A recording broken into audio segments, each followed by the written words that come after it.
It's May the 19th, 2024. Moss Genealogy meeting. It's all good. It's all God. Go.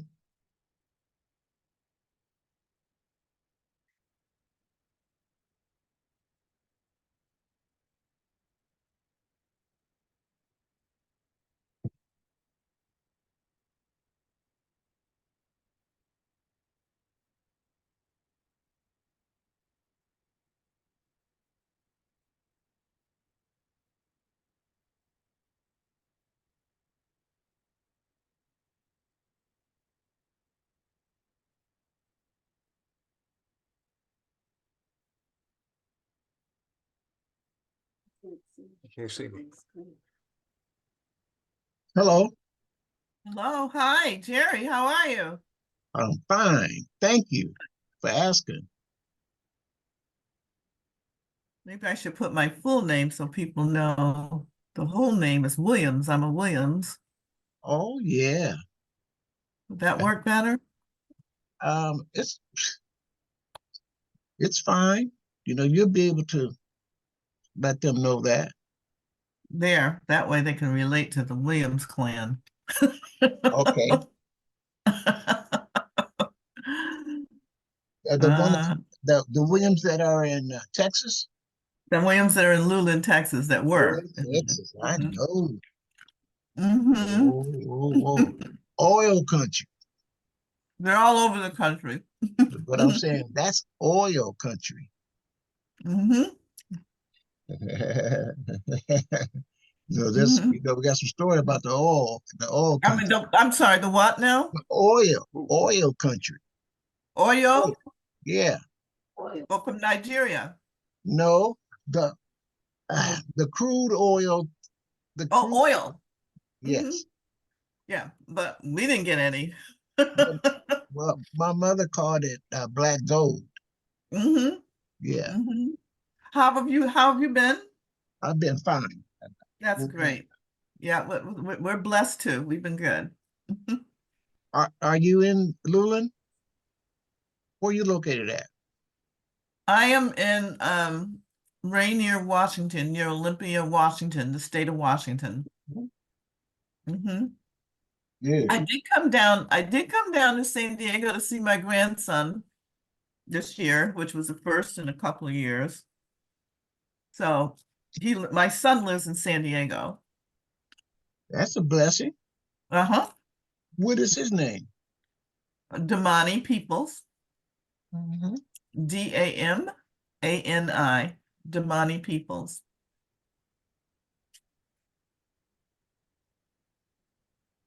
Ooh, and you got to see the grandson, huh? Mm-hmm. Is he graduating or is he just? No, he's a little guy. He's only 9. Oh, wow. Mm-hmm. They had him kind of late. That's great. Hello, Diane. Hi there. How are you? Doing okay. Tired. Oh, I know you've been probably going 50 miles an hour, huh? Oh, yeah.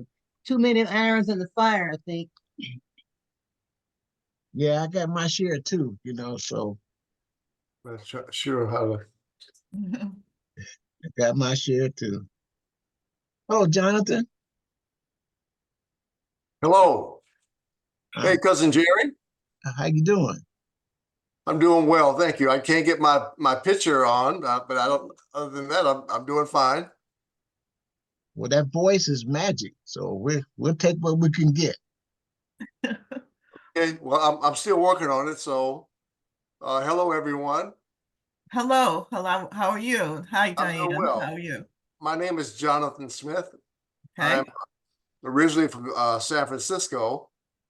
My parents were from Arkansas and Shreveport, Louisiana, and I'm just happy to be here. Okay. And how are you, Diane? I'm Diana. Oh, yeah. I'm Gwendolyn Diane. But Yeah, I'm doing okay. I think probably I at a late stage in my life got too many things going on. No, I hear you. Right. Yeah, I wasn't able to meet Jerry, your other meetings. I sent you an email. Did you ever get it? I'm sure I did. Yes, where I sent you, I couldn't make the other meetings because they've been sort of coinciding with my family siblings meetings that we were all meeting because we're trying to plan a reunion for our 9 siblings that are from New York State. With my mother was Calpurnia Williams, Darius Williams' wife. Yes, Right, it was Catherine. We're the grandchildren of Catherine Ellison Williams. yes, So we're all her grandchildren. So my mother, Darius Williams, which is the son of Catherine Williams, he had 9 children, and I'm one of 9. And so we're all trying to get together and meet. And we were all raised in upstate New York, near Syracuse. And so I've been having quite a few Zoom meetings with them to try to plan this reunion. So your last couple of ones just sort of hit the same day. And I just said, oh my gosh. So fine. sorry, wasn't able to make those. Yeah. I appreciate that. And just to, do you know how we were related? Through Catherine Williams. Yeah, but do you know how? Catherine Ellison Williams is how we're related. I just know I was reading your family tree chart, and I noticed that your family tree chart that Ellison Kersey Brown, that is your great grandmother, is that right? Which is Right. Sarah. And Right? she would be my great aunt, That's correct. right? Yes, So that was Catherine's older sister, correct. and somehow I think I met her like in 1956 when my father used to travel to Texas because that's his family, and my mother too. And I think I met her. You know, I was a young girl, but I did meet her once. That's great. She might have been there visiting with her family, but she took Exactly, because Aunt Leanna lived there in Lockhart or Lulen, right? Aunt Leanna, her sister, correct. and I think she was visiting her, and we just happened to be there at the same time. That's great. What a story. So we're planning a reunion in August to for the 9 of us, which is Darius Williams's children, all of us. So it's 9 of us, and so we're planning that in Syracuse, New York. But East But Coast. we were born and raised in that area in Rome, New York, because my father was stationed there after World War II at the Griffiths Air Force Base. Well, at the time it was Army Air Force. Well, In 1945. Yeah, he was stationed there. this is the uh, Hi, Jonathan. Now I see who you are. yeah. I don't know you, but hi. Hello And again. how are we related? Maybe not. I have Williams on both sides of my family, so I'm not really sure. And what Williams are you talking about? I can't say off the top of my head, but I'm just now getting into identifying my relatives. I see. So I'm a newbie. I've been at this a long time. Okay. I think Jerry and I both have been at it for a while. I'm sort of the genealogy historian in my family, and we've been putting together quite a few charts. And we put together 4 charts of my family tree. I see. Yeah. Matter of fact, I don't know if you can see it, but we have a Texas Miller family tree line from Sam Miller and Elizabeth Sipsey Moore. So we've been doing our own charts. Okay. as I've been doing a lot of research on, can you see? Yeah, you can see, Yeah. a lot of research. That's my mother starting her line, and then my father had Texas, and these are all of his brothers and sisters. Catherine had 8 children. Oh, 1, 2, 3, 4, 5, 6, 7. Yeah, she had 8, and Papa had 2 other families. So we put all of them on the line. And that's so a we've nice been chart. making all these charts. Yeah. Yeah. And so my brother is really great because he's a graphic artist, and so he's been putting it together. And I've been writing it, and he's been putting it together. Okay. So we're working on those. Yeah, we're working on those. So we're excited about it. And we used to go to Texas from Rome, New York. My Oh, father, since his mother was Catherine Williams, we would come to Texas every 3 to 4 years. We would drive from before there were interstates. I remember my first trip in 1954 because I was born in 47. okay. Okay. And so we used to drive from upstate New York through the state roads at the time to Texas every about 3 or 4 years. So if we went in 54, then we went in 56 or whatever, 58, and then we would go again in 60. And so we used to drive on a regular basis To to Texas. Texas, and we would stay a couple of weeks. And what part of Texas would you be going to? My grandmother, Catherine Williams, was Ellison Williams. She was living in Luling. Luling. Okay. Mm-hmm.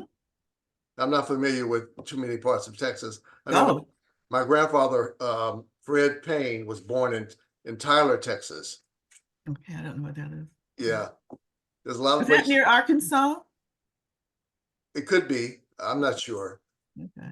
I haven't looked at it on the map. Well, Jerry, how often did you get to Texas from your mom, your great grandmother? I mean, your mom would be the granddaughter, right, of Sarah, right? Yeah. So uh, I went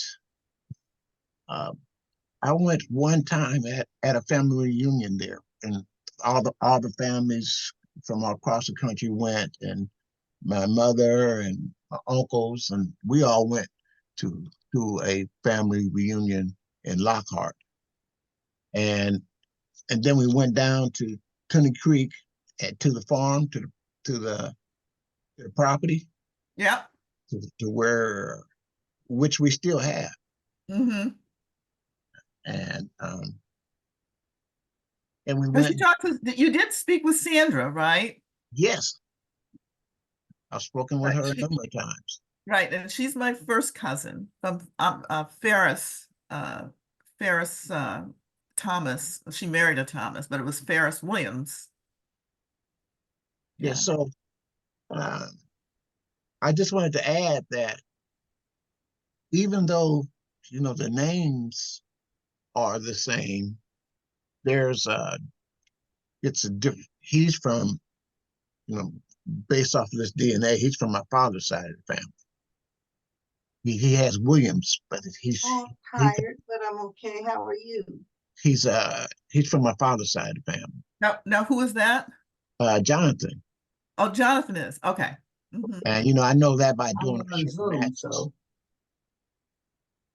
And he lives out, like you said, he's in California. And with the DNA, when you do your share match, as you know, it'll tell you which side of the family related. Right. I sang in Merino Valley yesterday, Davelin and Sharon and I. So, and I'm glad he was And able to. that's He has pretty interesting, Jerry. Huh? I say that's pretty interesting because on my side, on Ancestry, it says that you are on my maternal side. That's okay. That's Yeah. that's how it starts. But the Okay. thing of it is, that's when we start doing our connections and start doing our shared Yeah. matches. And then you share with this one, that one, and then we also use a tool called GEDmatch. Are you familiar with Yes. GEDmatch? Mm-mm. I've heard of it. I tried to get online with them yesterday, and I wasn't successful. It was they couldn't pick me up or something. I don't know. But I Okay, tried to register. uh, But Diane, I'm gonna try Yeah. again tomorrow. Diane, would you please uh, explain to our fine family members what JED Match program is, please?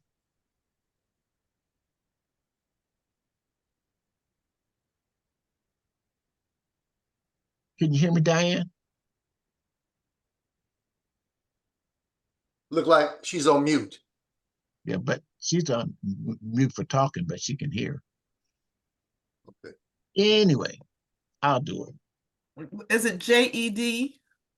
GED GED. MATC MATCH.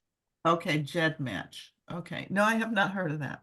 And these are some of the tools that we use. We help each other connect, and the more common ancestors we have that we share DNA with, then we can find out what branch is, and then we can, okay, it's that branch of the family. It might be my mother's side of the family, might be your father's, but we'll be able to, we have to talk about it and do our research so that we can connect. That's the process. Now, this JED match is, it's like an Amazon DNA warehouse. Amazon DNA warehouse. It has people who have taken tests in all the different platforms, 23andMe, MyHeritage, and there's a plethora of other ones. Instead of taking all those tests, they have the test, they take that test, and then what they do is they upload the individuals, like I'm in Ancestry. I upload my DNA to this Amazon DNA warehouse. Somebody in 23andMe, they upload theirs, but they're not in Ancestry. So we got relatives from all these different platforms. But what they do, the way we join up, is they load theirs to 23andMe, MyHeritage, they load theirs, I load mine, and then they give us a kit number.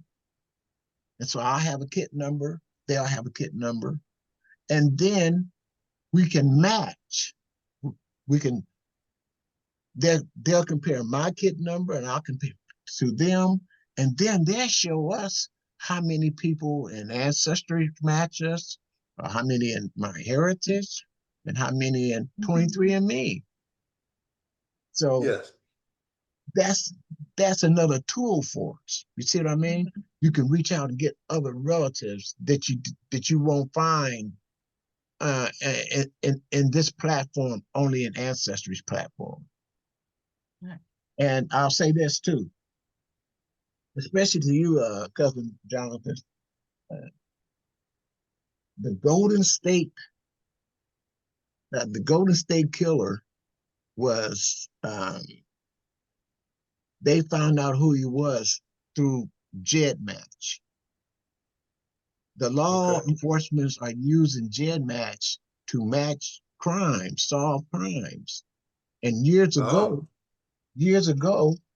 this Golden State Killer was um, was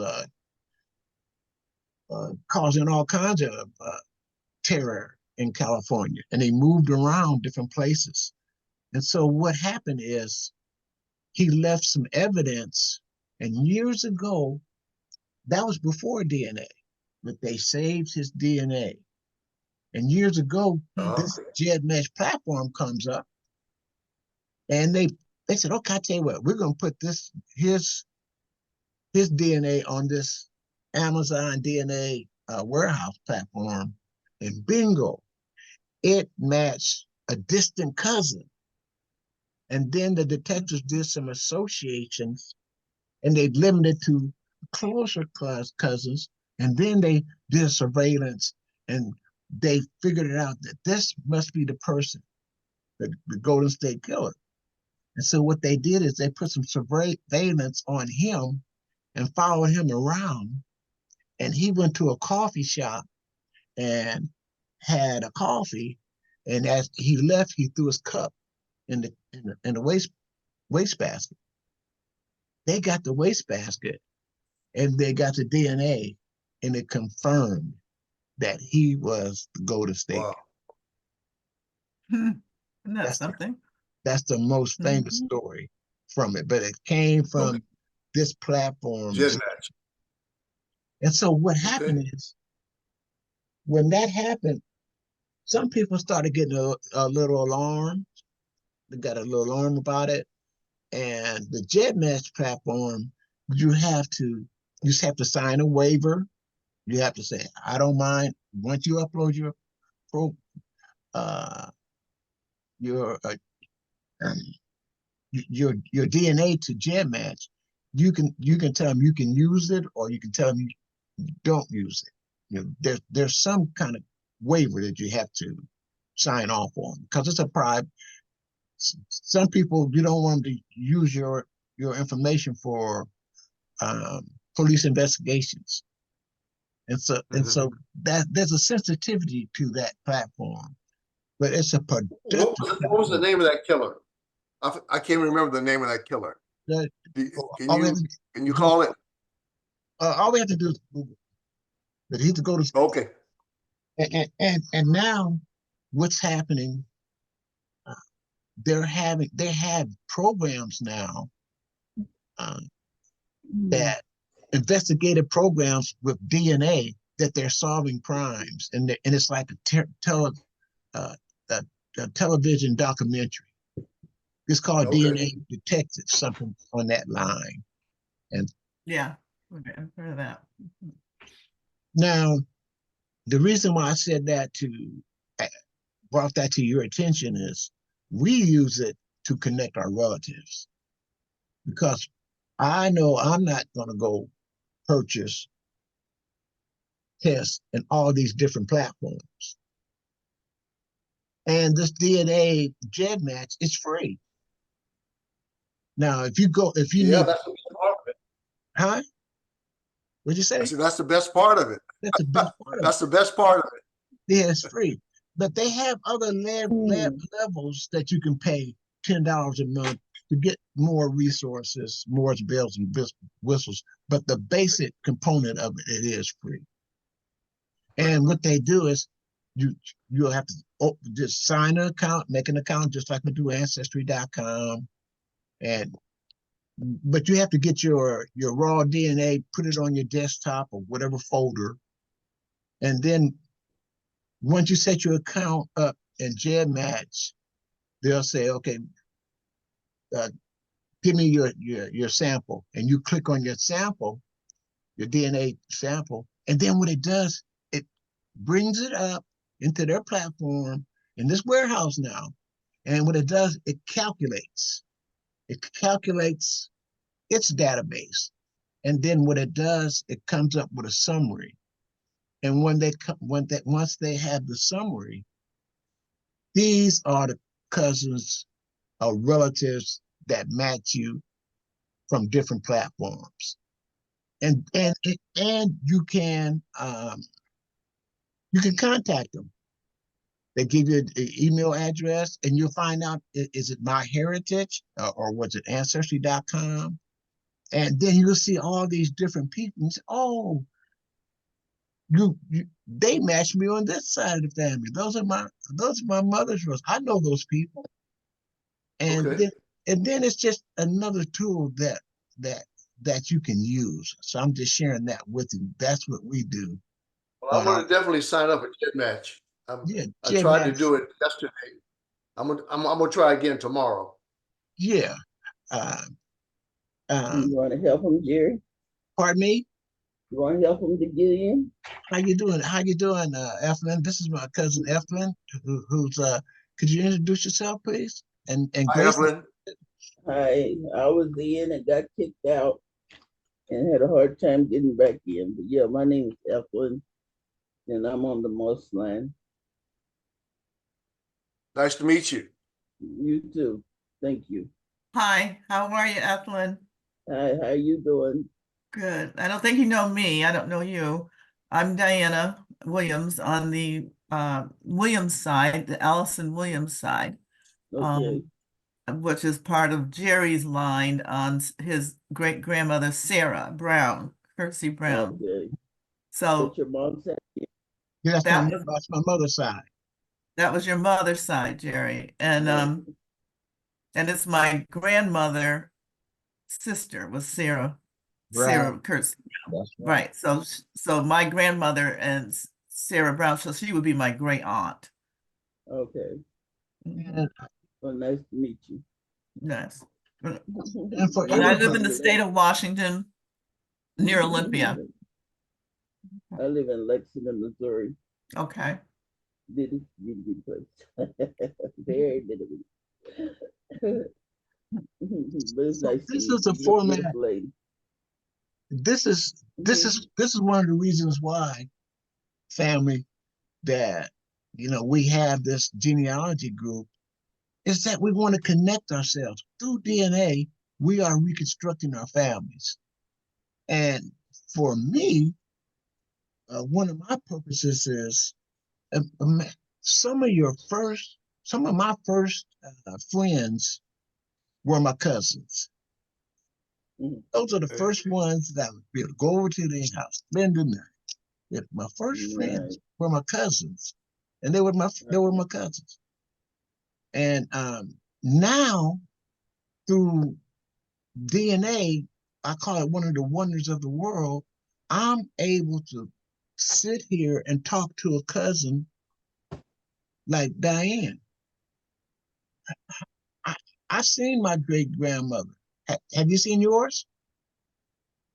Did you ever see your great? Did you ever see your great? Did you ever know your great grandmother, Diane? Oh, you mean me? Are you talking to Yes, me? yes. Oh, my great grandmothers? No, they all have passed, but I know who they are. It was Oh, yeah. Had you ever met her? never physically met them. Oh, what I did with my Sarah Brown, I was with her a lot. My Mama Brown. As a matter of fact, she named me. Okay. Okay. Yes, and I do I do presentations on reparations here in California, Hmm. and I use her story as uh, as an example of being able to trace my ancestors before 1900. And Hmm. Jonathan, we're going to have to talk about that because that's one of my topics. Because Okay. the program it's in the legislature. It's moving. It's moving right along. California reparations I've been for following it for quite a while. yes, Ever since John Conyers started it back in the day. yeah. Well, The Congressman John Conyers. yes, yeah. Yeah, Well, yeah, yeah. They always wouldn't bring it up for a vote, but he kept trying every year. well, now California, it's in the legislature. Yes. Yeah, ours. So, Gracie, just want to ask you a question. Gracie, can you hear us? She's taking her time there. Gracie, she's one of our cousins who lives down in Florida. And Oh, okay. yeah, she's in Florida. DeSantis town. And so that's why we use this format. It reconstructs our families. And we're we know we're related. We're related through DNA. Yes. And so that's enough for me. And what I focus on is to prioritize connecting with DNA relatives who are living. I want to have some conversation with us. Now, I have done Yes. Understand. research on those who have deceased, but this means so much for us to be in a platform like this in our own homes. And we never would have known, been able to do this. It's priceless. That's I have a great. question, Jerry. Go ahead. The reparations in California, does that mean you have to prove that you had slavery as ancestors, or what? What do they require to prove that you had a slavery ancestry or descendants, Okay, but you're descendant of slaves? Jonathan, I can't answer. Do you want to help on this, or are you familiar with the program? The I legislation. am, and I heard that there had to be some kind of catastrophic event which caused the family to suffer as a result of slavery. And that's Catastrophic event? yeah, some kind That of was a whole catastrophic book, event, wasn't it? like land taken from them that can be documented. Well, Uh, Well, I mean, no. are you talking about Okay, Arkansas or okay. California? Hold it, Diane. Let me clarify it. Thank you, The guys. whole thing was Thank you, John. catastrophic. Thank Yeah. you. I just wanted to. Now let me. or I mean, slavery is catastrophic, but you know how they do. They try to make you come up with some. These are atrocities. What you're talking about? They're Yeah, atrocities.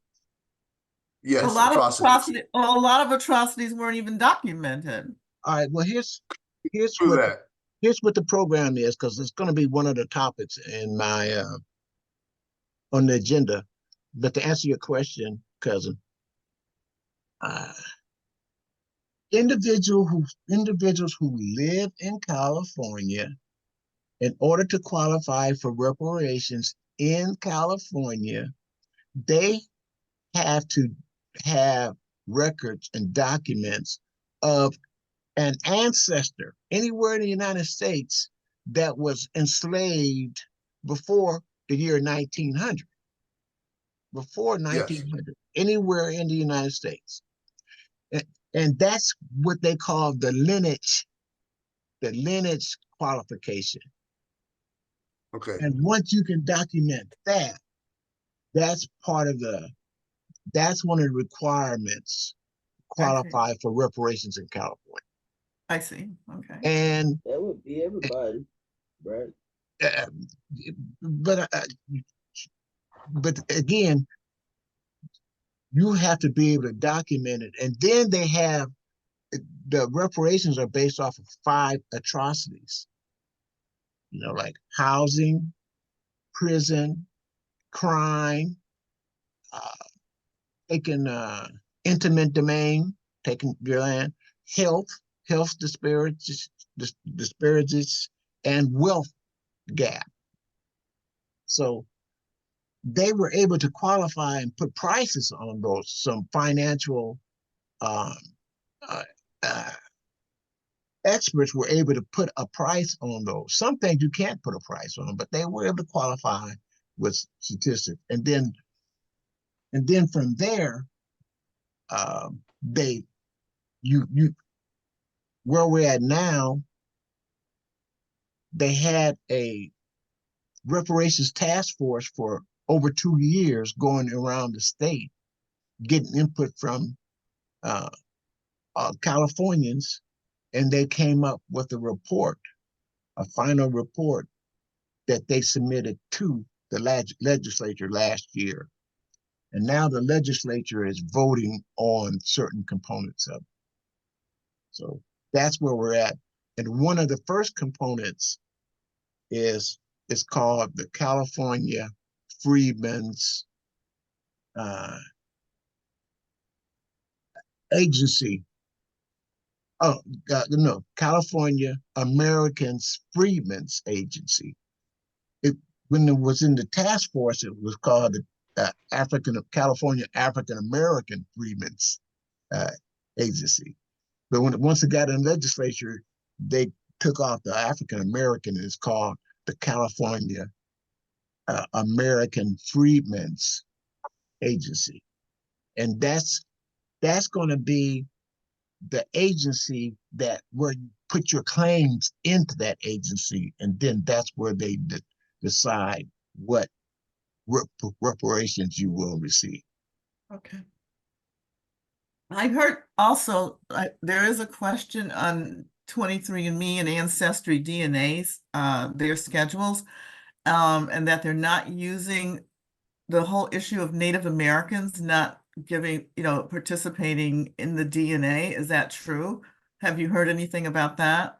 That that if you have Native American DNA, that it's not going to show up because most Native Americans have not given their DNA. And so they substitute for another group for you instead of, that if you really did have it. Is that a true thing? Have you heard about that? No. No. Okay, because I have, and I was kind of concerned, about 23andMe and Amazon, not Amazon, Ancestry, because of the DNA readings, so if they read that you had some European background instead of Native American background, then the question is that true? Because if they don't have DNA by most Native Americans on this continent, then how would they know if you have any Native American blood in you or not? Well, the thing that they do have, they have a real large database. Right. And one of the first things that when I got my results, I looked at for the ethnicity. Okay. Yeah. Those, Same here. that, Same here. that's what meant a lot to me is what am I? Where did I come from? And Right. and there were questions about Native American ethnicity, but they have such a large database. They cover that. It is covered, and Mhm. you can't. You remember the Dawes rolls and all that. That's from the 5 tribes, the Mhm. civilized tribes. They had criteria, and they still have criteria how you can join their tribes. And so that's one thing. But our DNA does have the different percentages. You know how it breaks down your ethnicity. Right. And No, I've gotten correspondence. I've never responded.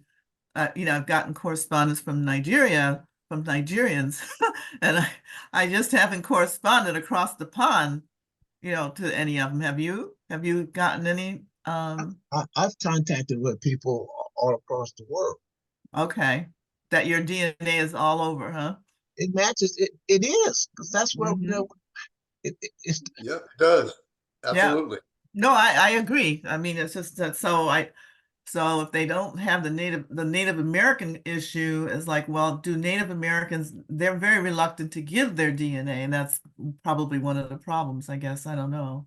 Well, I don't know how they would really do that with Native Americans because Black people were here long before they even got here. So they mix with our people Hmm. long before the Asians came across the Bering Straits. So it would be, it would be a mixture of African and Asian uh Anyway. Hmm. blood. And So quite frankly, um, quite frankly, I'm concentrating on my people. I'm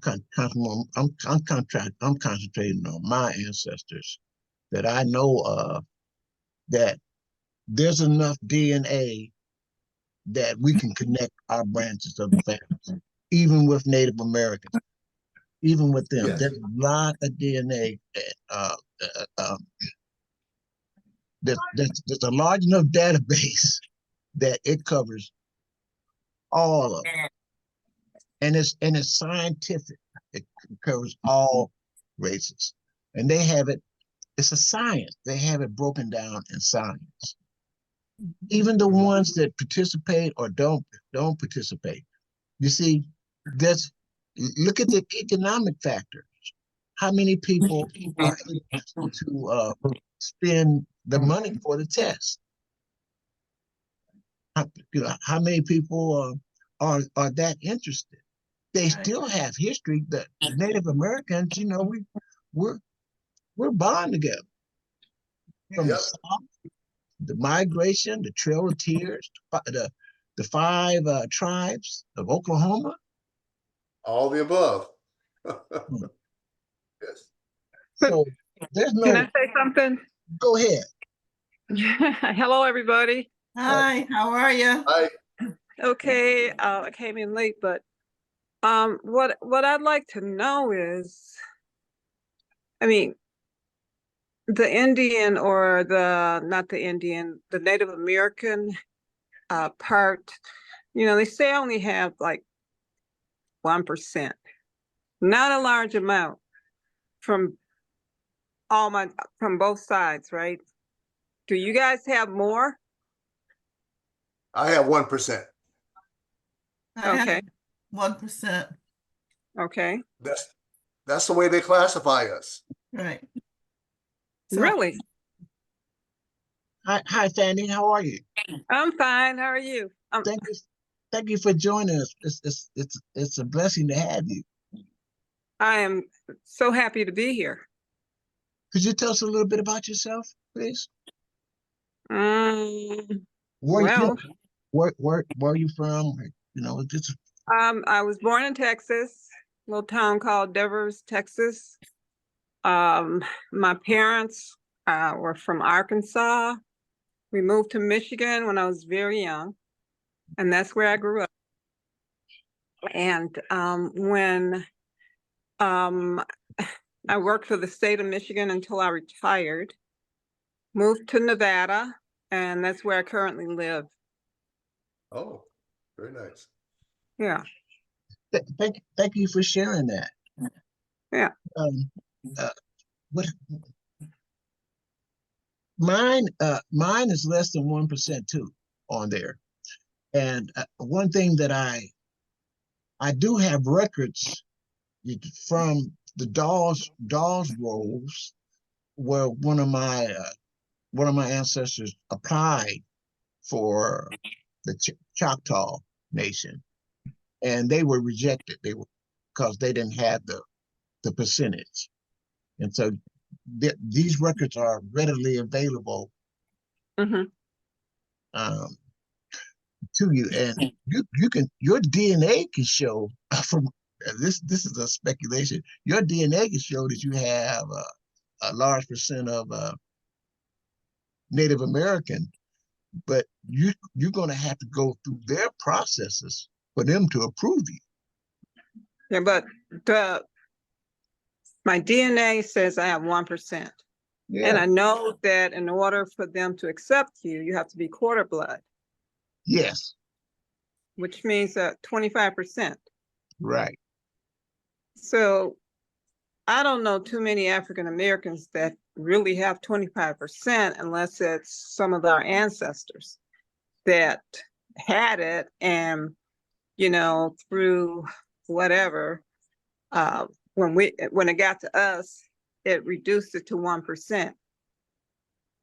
Yeah. Well, I've seen, I know people who are the wolves.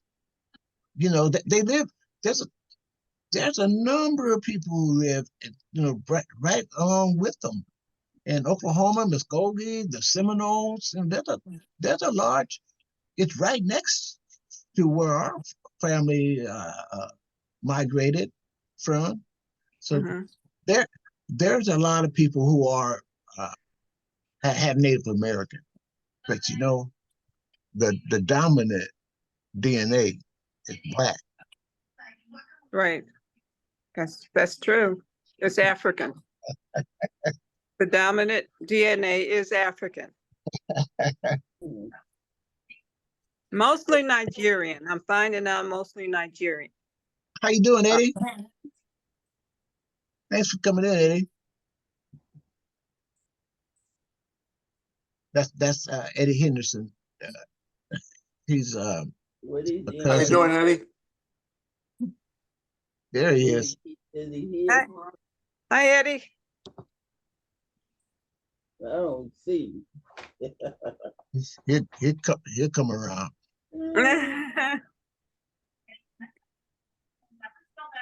Yeah, so that's that's interesting because I did the 23andMe and the indigenous what is it? Indigenous people came back 0.1%. I mean 0.5%, 0.5%. So it was different than the ancestry results. Well, they have a different database. Mm-hmm. And we were just talking about that. We were talking about the GEDmatch program. Are you familiar with GEDmatch, Fanny? No, I haven't been into it, but I know we talked about it before. Yeah, but that's one of the tools we use to match different relatives, and it's really helpful. It's really helpful. Okay. Some people they say, well, hey, if there's criminals in my family, let's find out. So I need it for just finding out who. I need to find out who my relatives are. Exactly. You know, some people. Uh-oh. Who cut me off? That's it. Yeah, that goes sure was that next for Martin's up the crossroads. You see how down the party. Walker of his teammates knows. That's the release. Okay. You see rejected their finish. Just bear with them for a minute. Smart lead for color victory. No names. That's it. Don't remember. Betty, I can't hear you good. Wait, can you hear me now? I can hear you, yeah, but Eddie's kind of muted. Yeah, I had to turn off his microphone. You know, I had the power to do that. No, I didn't know that, but Yeah. now I know. Uh-huh. He'll come back. He'll come back. He'll come back. There he is. Who's that? That's Diana. Yes, that's me. How are you? I'm okay. Yeah, so we were I haven't been on, so I don't know most of the people here except for Jerry. So I'm a cousin of Jerry's on his mother's side. Me too. From the Texas Williams family in Luland, Texas. And his mother, my grandmother was his great grandmother is her sister. So she was his great grandmother is my great aunt. So who was your great grandmother? Sarah, my great grandmother was Mary Tabor on the Ellison side. And was Mary Tabor on the Ellison side.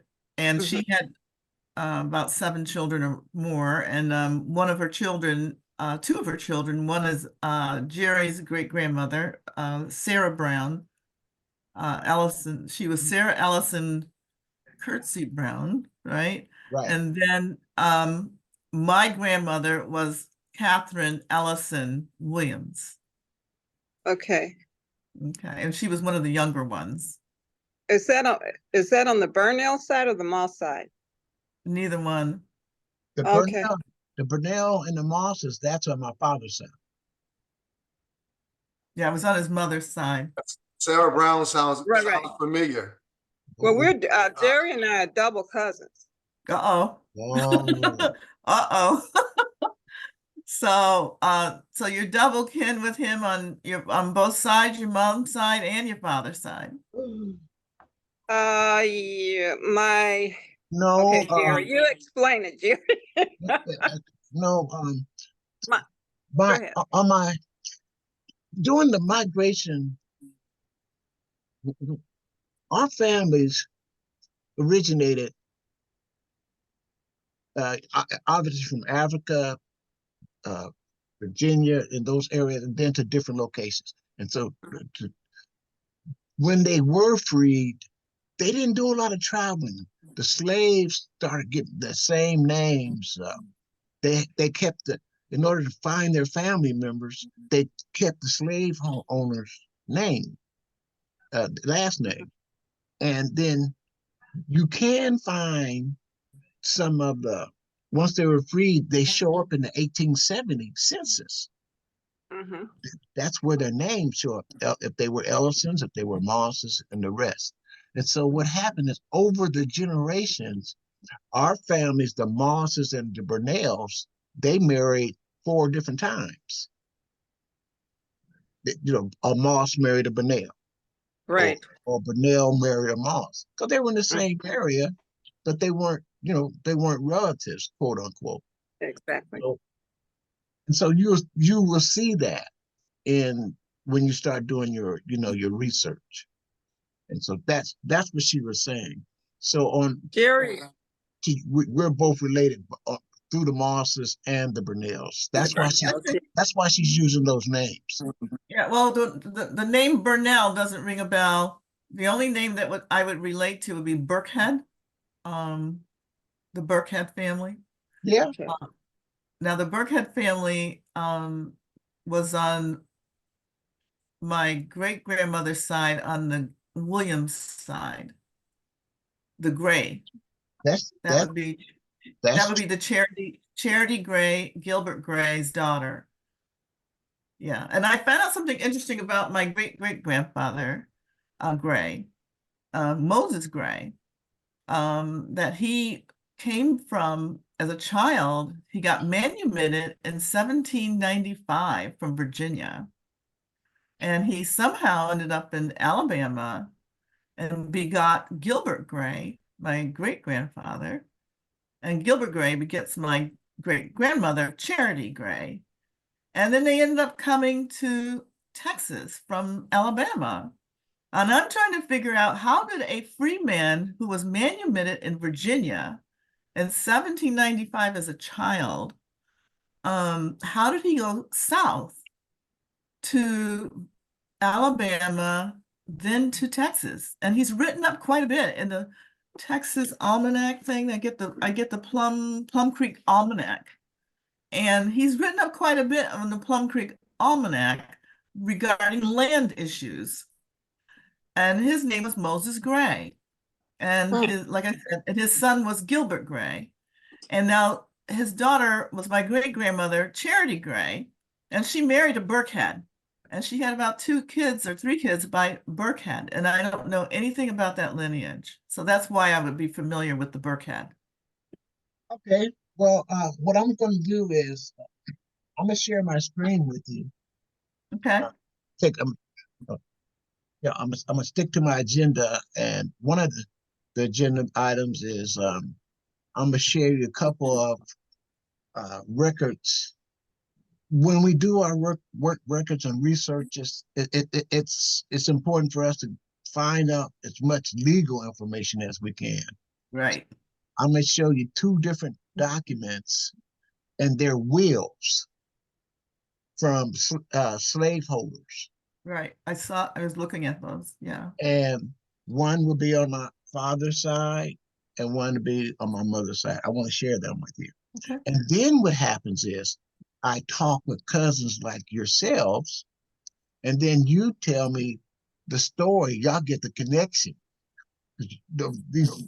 You researchers, you do, oh, that's my branch. That name was Sydney. They in these wills, they just had one name. But another thing too, what happened?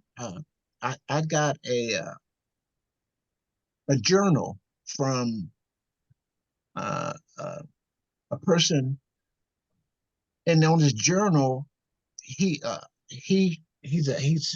back in the early 80s, 1800s, he attended a wedding for the Negroes. See, so they would marry their Negroes, would get married even while they were enslaved. Is what I'm telling. Mm-hmm. Are y'all familiar with that? The pairing, yes. Mhm. What do you call it? Pairing, Jump in the broom. jump in the broom, right? Pairing, be paired. They'd be paired for breeding to see if they have really good children. Mm. And Not nice. Jonathan, Not nice. you said jump in the broom? Jump in the Jonathan? broom.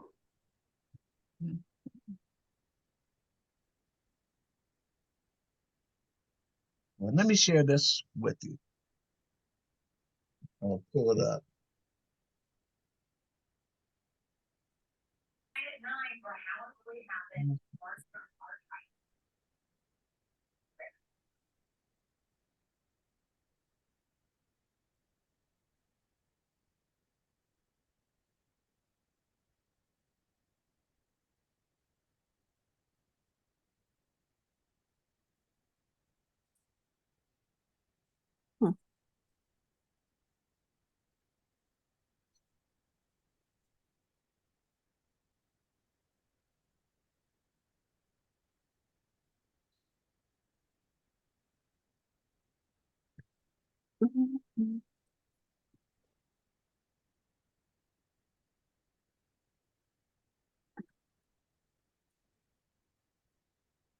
Okay, I'm gonna share my screen.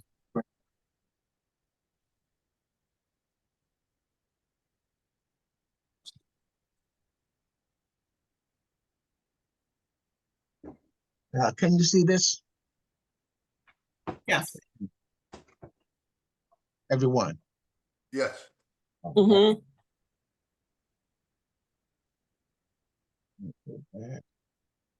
Let's see what happened. All right, here it is. This is the document where my great grandmother, this is her ancestors, and this is when a document where where the slaveholder, he passed away without a will, and then it went to probate. And so here's the information on, on the probate. And a file going to be called, So Eddie, I believe, oh man, it's not in the penalty yet. Huh? somebody has to check this. Heather's best this guy's attacking always, right? Tries to seek great verticality, just great verticality. Like service. It's inside. They laced it up with it. They fired that was 15 points in the league. Good. All right, so here it is. This is a Caroline Tabor, my great grandmother, Sarah Ellison Kirksey, but her slaveholder was named Ellison. And look at this information here. Uh-huh. Mhm. He was his name was, her slaveholder was Thomas Ellison, Mhm. and he left no will. And the bondsman was William Ellison, N.P. Ellison, and the bond was bonds was for an amount of $30,000. And everything, the appraiser was this gentleman here, Charles Crenshaw. Uh-huh. And then what they did is Lucinda Ellison, the widow of him, she had to petition the court, and she petitioned the court for the house, 50 acres, 4 beds, clothing, chairs, trunks, and all this, and all 5 cows, a horse, and hogs. And the heirs, these are the sons, they they had petitions. But here's what the bondsman did. They had to take inventory. And so when they took the inventory and appraisals, there was a tract of 200 acres at $7 an acre, which was $400. And the homestead where they lived was 900 acres at $7, 6,300. Negro Lena, and Child, that was $800. Negro Peter, Alfred, Negro Girl Polly, they got prices on them. You see that? Uh-huh. Here's one right here. Um, Negro woman Caroline and Child, $900. Negro boy Henry, $400. That's my ancestor. And so what happened is, as when they distribute the different properties and everything, the daughter, his daughter, Thomas's daughter, Mary Tabor, she got 201 acres at $1,206, and she got Negro Caroline, $750, and Negro Henry. So 500. that's my fourth great grandmother. And these Texans, my cousins, like Diana, you see here, and Sandra, they're the ones that gave me this document. And so we share it. And then even this person, see this Negro, let's see, Augusta Ellison, he got 129 acres for 450, and he got Negro Sydney, $950. Well, this Negro Sydney is like the father of some of these kids. Yeah. This is what my cousins, my female cousins are telling me. Right. Oh, Yeah. These men were the breeders. And then now, that's in 1850. Then when 1870 came out, when it came out to 1870, they had names. Yeah. And then they showed me how they were related. So that's just an example of one of the wills Right. that I have. And that's my lineage. That's my great grandmother. That's her lineage. Right. So we've been through that one. Yeah. But I never really thought about who they were breeding. And like at the Negro male Sydney, Yeah. if you feel for his age that he was the father of some of those children, that's really great information. Yeah, oh, it is. Can you see this picture? Yes. And who was that now?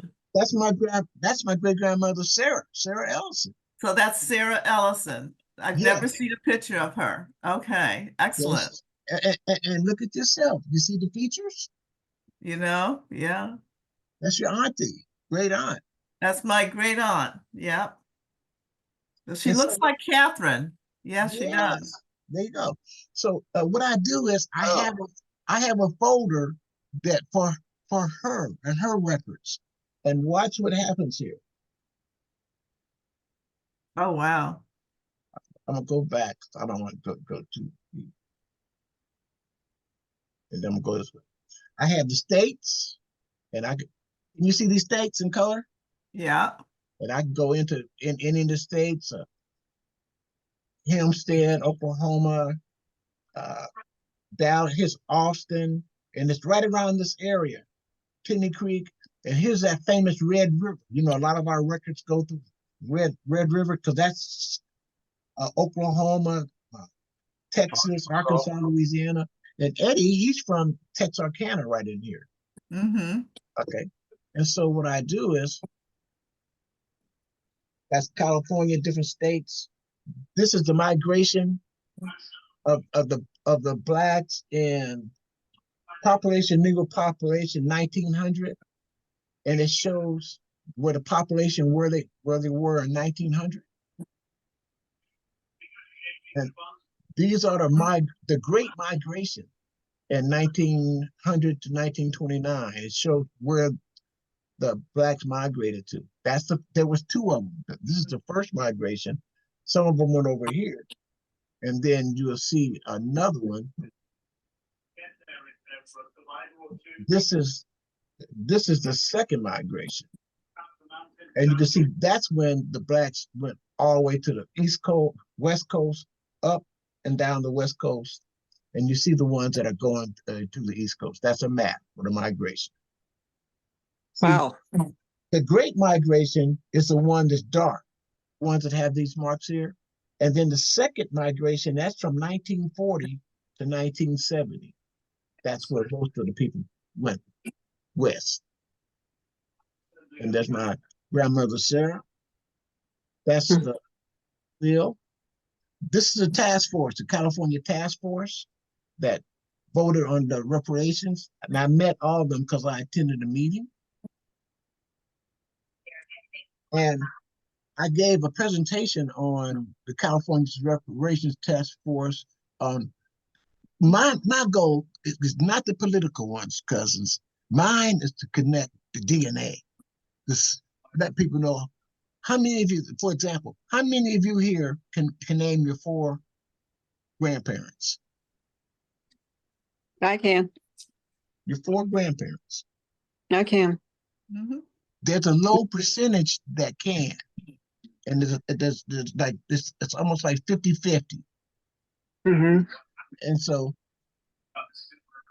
what we have to do for the reparations, we have to at least find one of the branches that was enslaved before 1900.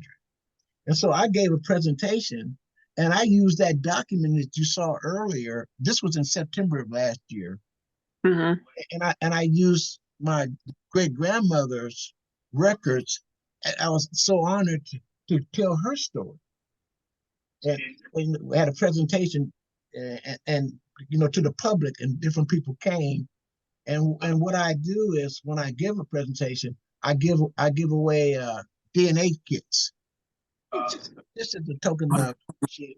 And I gave this guy a kit, and he told his story. See, so we're gonna need everyone, whites, blacks, in order to get reparations, because we don't have enough people by ourselves. So we're gonna have to have everybody, and we got to. You know, excuse me. Go ahead. What I noticed when I got my 23andMe results, there were more white people. It showed more white people than it did in my ancestry results. Well, So, what does that tell you? what does it tell me? Yeah, And then I got white people in my family. That's all. we all do. And this is when I gave a presentation at the California Reparations Task Force. And, you know, I asked people how many people want to take the test.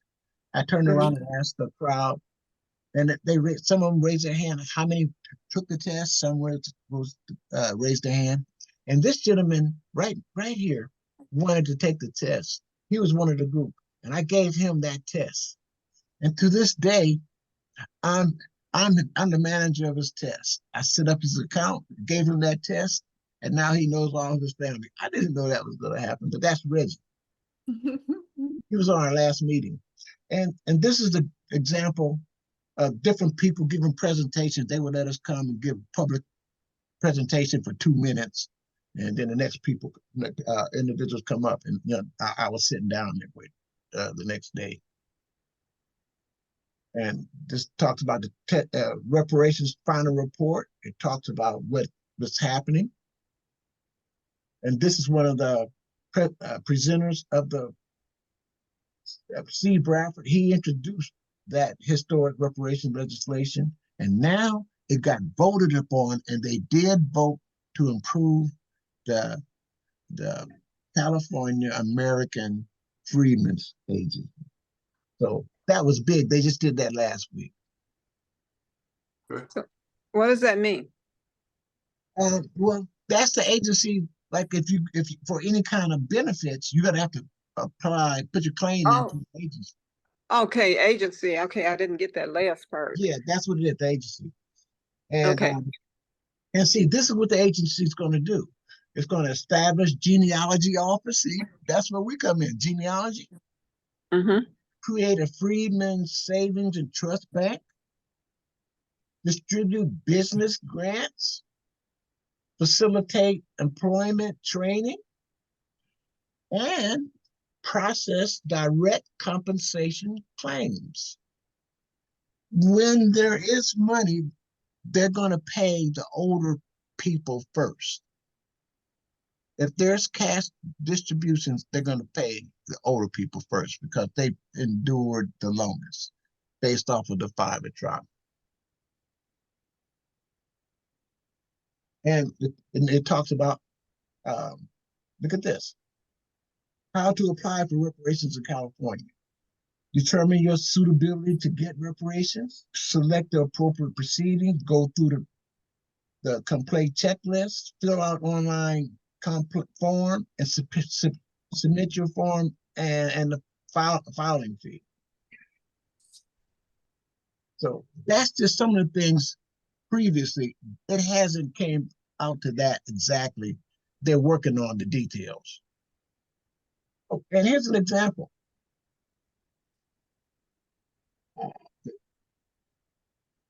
This is an example of, these are the amount recommended in reparations for 3 of the 5 harms defined by the task force. Health and harms annually, 13,967,000 over 71 years. Housing discrimination, 149,000, 115,000. Mass incarceration and overpricing. They incarcerated our people and didn't pay them. You know, it just wasn't right. Now here's my tree, and on my tree, here's where I come in at is here's my mother Lois, and here's the Mosses over on this side. Kenneth Moss, those are my parents, and her mother was my grandmother Minnie Kirksey Gilding, and here's Sarah Kirksey Brown, and she married Levi Kirksey, and then here's Frank Kirksey and Minnie Mueller, Lee and Gus and Murray Tabor. Now that's my great grandparents, right? Yeah, you and I share that common great grandparent. Now, did you find out that his name was Gus and not Gum? Yes, Gum too. It's Gum. Or is it Gus? At that time, you know, it's I have a lot of documents with him. Okay. And then previously they had a calculator, and these are the atrocities. Health harms, mass incarceration and over policing, housing discrimination, devaluation of business, unjust property takings. And they put a figure on it and come up with an amount. So this is just some of the things that the task force came up with.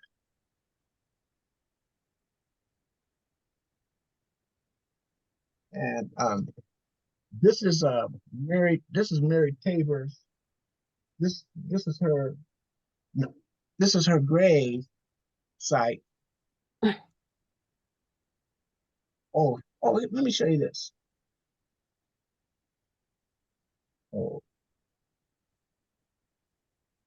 you remember when I talked about the Choctaw, the different ones? Mm-hmm. They have roles. They kept good records of their people and who they accepted and who they didn't accept. So that's just an example of the people who were free on their reservation. This is an example of.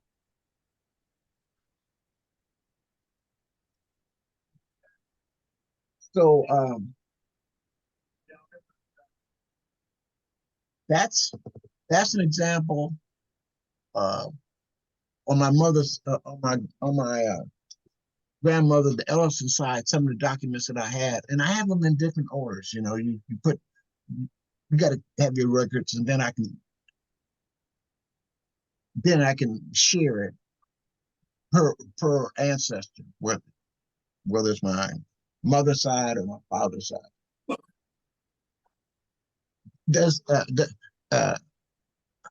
And I'm open it up for discussion, and then we can then I'll give you the another presentation. Does anybody have anything that you want to share, or questions for me, or questions for anybody here? I have a concern. Go ahead. I think I told you that when I got my the first person who contacted me after I got my 23andMe results was this guy from Africa. And I went into his site. I mean, he gave me his Facebook information. So I went in there and, it's like Arab and African. And, and, and I'm thinking, well, I don't know about this. Can you hear me? Yes, go ahead. I don't know about this. I don't know if I should continue this.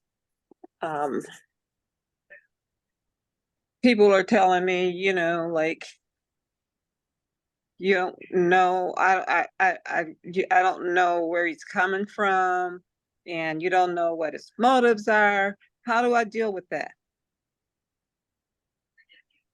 Anybody got an answer for that?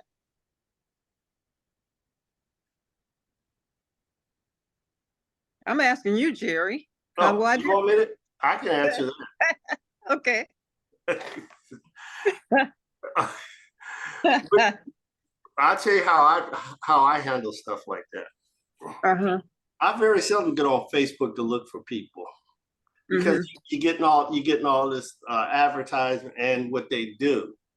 Now, what I do if I approach that person in a text message or something like that, then that's the best way to do is when you reach out to them. But if they send you something on Facebook, I wouldn't take any chances with that. No, it wasn't on Facebook. It was on 23andMe. He sent a message through 23andMe, and we're supposed to share our fifth great grandparent. And so what he did was send me another message and said, you can find out all about me. And he sent me his Facebook information, and it's got all this information about him, but it's all mixed up with like the Arab Emirate and stuff like that. And I'm a little concerned because one of the sites that when I looked him up before he sent me that Facebook information, I went to this site and it was all in Arabic. So I wrote him back and I said, I don't speak Arabic. Where you sent me is an Arab site. So then he sent me the information about Facebook and said, well, you can find out all about me on this page. Isn't that a red flag? Well, see, I don't know. I mean, from what you describing, it's a red flag for researchers. You're doing research, right? Right. And if that's not lined up with what you're researching, then that's a red flag. But it really is in line with what I'm researching, because it showed our lineage, and how our blood connects at a certain level. Jerry, did I send you that information? See, I'm on 23andMe, and I never get that type of information from 23andMe. And I've been on there ever since for quite a while. Now, with 23andMe, only thing I know that they do, they allow you to connect to some of your DNA matches. Well, he's supposed to be one of my DNA matches. I can send you, I can send you the information if you give me your information. What do you want? Let's see. I guess your email address. Okay, my email is. You ready? Yep. Hold it. I got a challenge out of that the last time. Things across in public. Could you put it through text, or I'll make sure that you get Eddie's, Okay. chat. Oh, wait a Okay. minute here. Yeah, okay, because I'll put it in the chat room. Just for some information, I too, Fanny got some, have cousins, like fourth, fifth cousins that were connecting from Nigeria. Mhm. And I started off to think about connecting with them, and I left it alone because I don't know enough about Yeah, what's going on over there. And there's such a huge hacking operation in Nigeria and some of the West African countries. Mhm. But I just don't know enough and feel secure enough to move forward on those fourth or fifth cousins. And I also wonder about some of the African cousins. And we have a large group from what's the other place? Ivory Coast, Cote d'Ivoire. And Mhm. we have a large group there. And many of them are trying to connect to us, and maybe they are related, but I just don't have enough information to pursue them.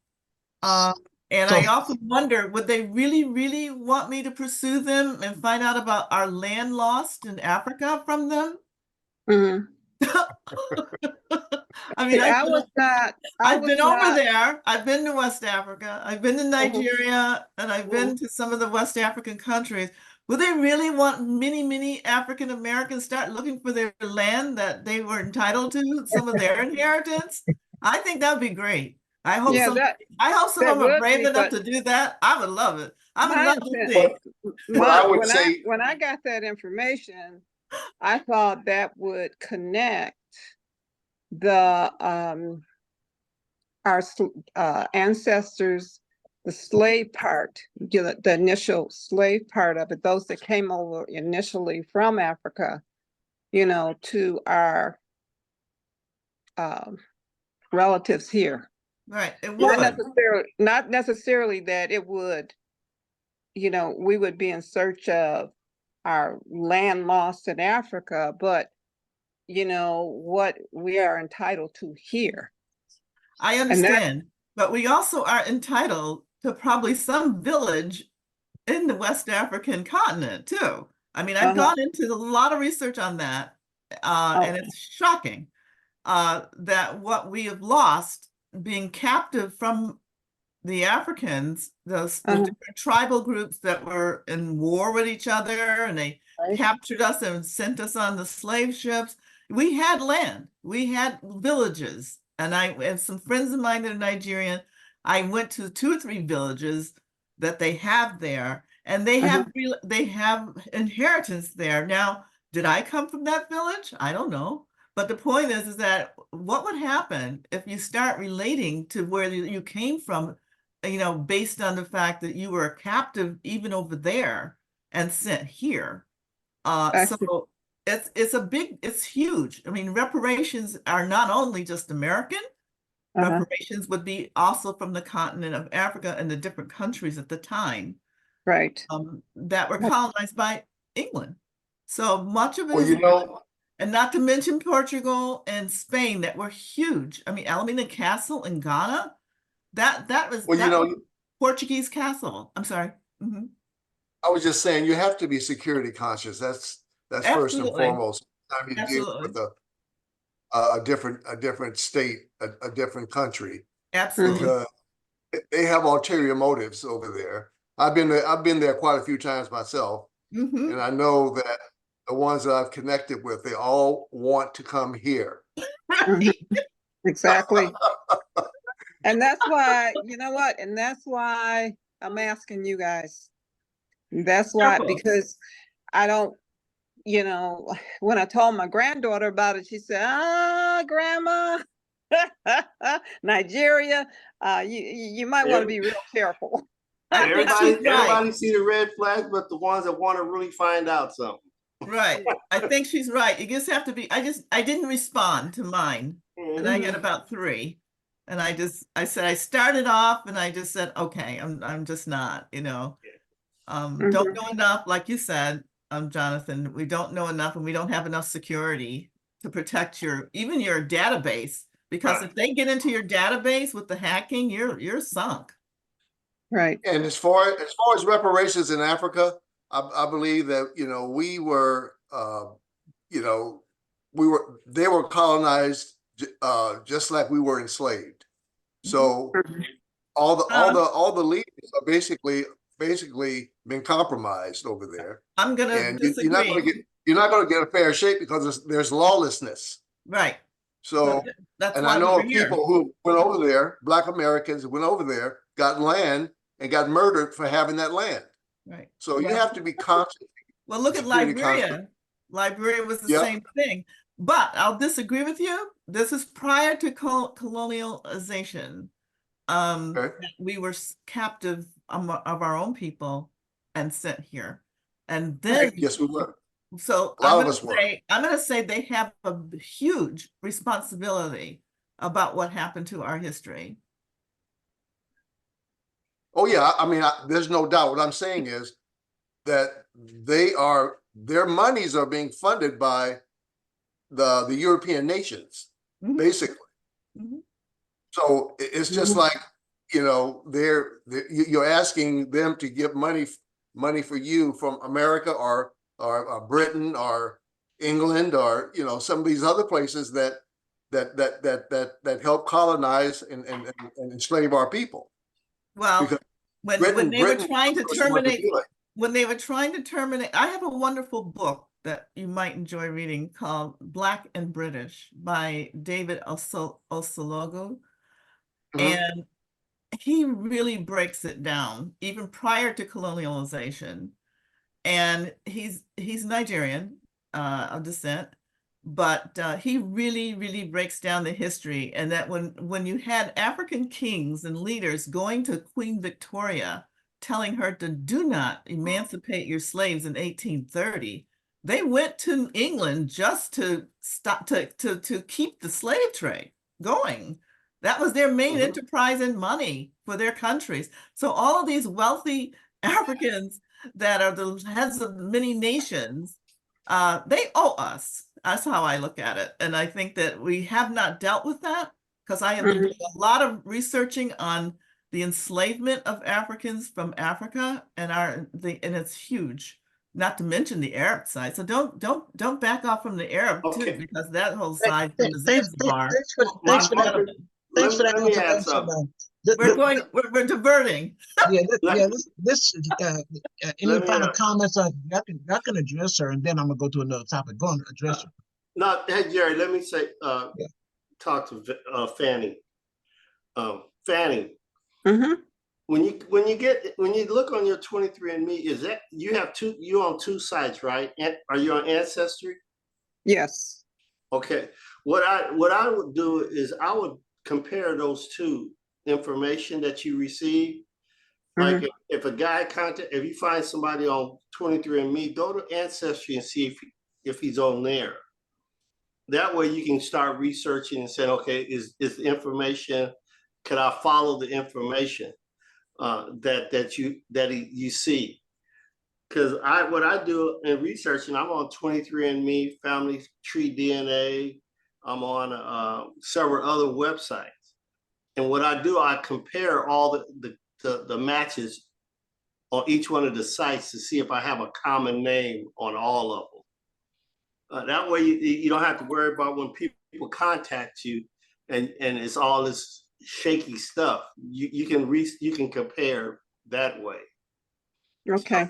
So when you get something like that, are you familiar with Family Tree DNA website? Actually, I have Family Tree Maker, but not DNA. That's the software. But there's a website, it's a genealogy website called FamilyTreeDNA.com. Okay. You can upload your raw DNA to that website, and then they'll start processing your DNA and find more contacts that way too. Then there was another one, My Heritage, will let you upload your DNA to their site too. Okay. So that's what I would start doing. Although I think you just now starting to research, or you've been researching. I didn't just start, but I'm not, I'm not, probably not an expert like you guys.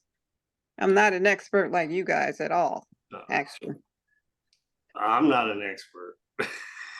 But anyway, but so there's those deals depending on what you're really looking for. I'm gonna always ask you, what are you really looking to find out? What do you want to do? If you want to find out where you're from, or are you trying to connect with some of your ancestors in the United States, then those are some of the things I look for. Just like over in Africa, we all know we're from a region in Africa. Every Black person in America came from a region of Africa. Mhm. So the deal is trying to find the people over in America, or the South America, or wherever they were dispersed to, see where if there's any DNA coming from that area. But it's a fact that we are just like, my DNA comes from Sierra Leone, from Ghana. I got about 5 different areas where my DNA comes from. But my deal is basically to look at what's happening after the diaspora from slavery. And the ones that reach out from Africa, I'll put them on the back burner for now, because you don't know what they're up to. So that's just something to think about. Yeah. Well, just to share, I've been doing my grandmother is Bermudian on my mother's side, on the Miller side. And I've been doing a little research on that one, which is really interesting for Bermuda, because they were freed in 1830. So they actually had a life of 35 years prior to our freedom. And I was wondering if people have any relatives from the islands, where there was the British ruled, they would find their ancestors there, and they keep pretty good records, the UK. So if you have like Jamaican or other Bahamian roots, that would be interesting too. Yeah, they do. I agree with you. They do keep real good records. If you get somebody to look into it, they have, because they have names. They actually have names. Yes, I found my great grandfather. But America went to the extreme. So eliminate you. So America where they didn't want us to know nothing. So that's our major problem here in America. Right. They definitely wanted us not to know anything. Right. But it's like I haven't really found any of my relatives outside of the United States, and I've been researching for 15 years. And so it's just a matter of digging here in America to find out where they are. Now, you made a statement about you had a free relative that ended up in Alabama or something? In Texas, yeah. In Texas. I'll tell you how that happened. Well, he was free. He was freed as a child in Virginia in 1795. And I found that out through an assistance of a genealogist that was a friend of a friend. And I was sort of stuck on a couple of people. And so she went in as a genealogist, a professional, and did me a favor, and it came up with this relation. And I said, wow. And so I went into Virginia's record, and Virginia held pretty good records, because they were very British at the time, of all the manumitted slaves per county in the state of Virginia. And found the Gray family, Lucy Gray. No, I'm sorry. The mother was Lucy, but the lady was the Gray family, and it was a woman. There was a period of time, a very short period of time in there, just when the British were ending their slavery in 1830, where they decided to manumit a lot of the slaves in the state of Virginia, which I was surprised. And all of them have a record. And every county has a record of all the manumitted slaves. And I actually found my 4th great grandfather, and he had siblings. and his mother was Lucy, and he had other he was only 5 in Yeah, 1795. but the course, the thing you said Mhm. was that how did they get to Texas? And he was a free person. Exactly. Why did he Okay, go south? Right. One of the deals was that when they started the migration from the South, they ended up, a lot of them owners moved to Texas because they had the opportunity to maintain their slave. Even though he was free, his family members could have been slaves. They were. Okay, so what they did, the owner did was move to Texas and through the South, because when Texas was trying to form as a state, they put out this thing where it said if any slave owners would bring their slaves to the state of Texas, they would give them 80 acres per slave.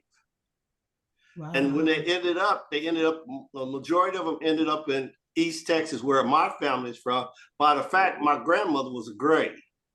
Uh-oh. And so that's how they got there. So your grandmother was how do am I related to you in any way? No, I don't sure? think so. So what great family are you with? I'm with the Gray family from Texas, from East Texas. Only East Texas? East, that is all I know of. What's their last names? What's their Right. I mean the names? I mean, because they had about 7 children. No, my Grays had much more. They could have been from from the same owner or somebody, but but my family is Grays also. Well, we might be related, Eddie. Because my great grandmother on my grandfather's side is the Gray family. And the name was Gilbert Gray, her father. And then he had a slew of brothers and sisters. Moses Gray was the great grandfather, but it was I think Moses Gray Jr. and there was Matt Gray. There were a whole bunch of brothers and sisters, and God only knows where they are. Well, what you do in your research, go to Marion County, Texas. Okay. And type in Gray and see what you come up with. You can even do it in your DNA listing and see how many Grays you touch bases with from Texas. Okay. And if you do that, then we might be related. Well, if you go into yours and you see the Gray that I'm mentioning, you might see something, because it was like a ton of kids that had, like my brothers and sisters were all over the country. But again, to answer your question, your puzzle is how did the free man ended up in Texas? Right. Is by that. And that's how a lot of them did. A lot of the free blacks ended up in other states because they was following their family, which was still slaves. And wasn't there a period in Texas where it was under Mexico and they were slave free? Oh yeah, that's the antebellum years. The United States took Texas from Mexico. And it's all in records. In records. Okay. That's why they said Texas is a state, is a country of its own, because before they came into the United States, they were called the Republic of Texas, right, which was Mexico. Right. And my family is all Luling, Lockhart, Texas. Lockhart. Yes. Ding. Okay. Great conversation. I want to share something with you. Another topic on my agenda. Now, is any other things, any other items before I go to this next one that any of you is open to bring up or mention? Is there anything else you want until I go to this next topic? Okay, thanks. Here's what happened. I'm gonna tell you the story. It was about a month and a half ago. I'm doing my research, minding my own business. And I get a reach out message from someone on Ancestry. She is a white woman who says that I have an idea. I'm pretty sure I can tell you who enslaved your ancestors based off of the DNA matches that I have and that you have. Reached out like that. And I sat back. And you don't jump at the first bait. You take your time with them. Oh, you do? Well, let's verify. I concentrate on DNA. And she said, I'm doing this because I see that the descendants of this one man who she was really emphasizing, Rufus Moss. Rufus Moss descendants match her and her family. And so she said, I see that based off of what I see, I've seen your pictures, I've seen your connections, and it seems like you all are prospering. And I just want to share some information who's the possible slaveholder father of Rufus Moss. And I want to apologize for what my ancestors did, and I want to do all I can to help you find out who the slaveholders are of your ancestors. Can you believe that? Wow. Nice. Very nice. I think so too. Her name is Lauren de Moll. Now, previously, I had talked to a DNA cousin who's in the same position, and he's the one that I focus on the ones here, us. But Tommy, his name is Tommy Lewis. He was matching. He's a white guy. He was matching the black DNA relatives too. You know, some of them 110 centimorgans. And so Wow. we reached out to him and talked to him and asked him, could you share your history so that we can see where this might be the connections? And so Tommy, in September of last year, we had a meeting with Tommy Lewis, and he shared his information, what he thought, how we were connected. And it could be this person, he can't say for sure, this ancestor his, who could be the father of this Rueben Moss. Now, Rueben Moss is my second great grandfather, and it's Rueben Moss and City Moss. And they are from Arkansas, Columbia County, Hempstead. But what happened is they came from Alabama because the slaveholder in Alabama, Thomas Moss, was the original slaveholder, a Reverend Thomas Moss, and he had kids. And when he passed, he gave his slaves to his kids, just like you saw this last one. So here I am, seeing another will. I'm seeing names, and I'm seeing who they're giving them to. So allow me to show you a few of the documents. Is that okay? Of course.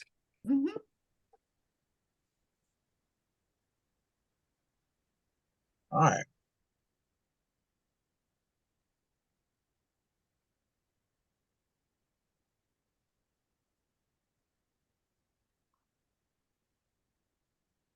All right. This is my. You see, this is my as you see, this is my email. Correct? All my emails. You see those documents? All right. And here she is, this Lauren. And I'm gonna go back further. Show you this one first.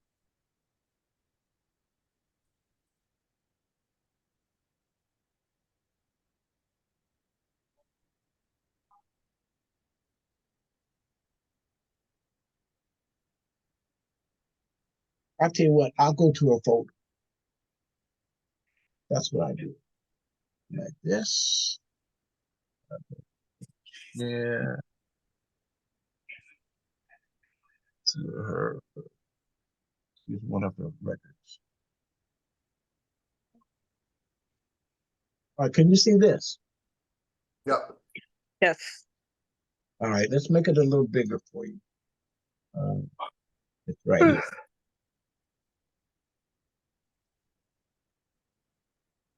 So here's Lauren's DNA matches.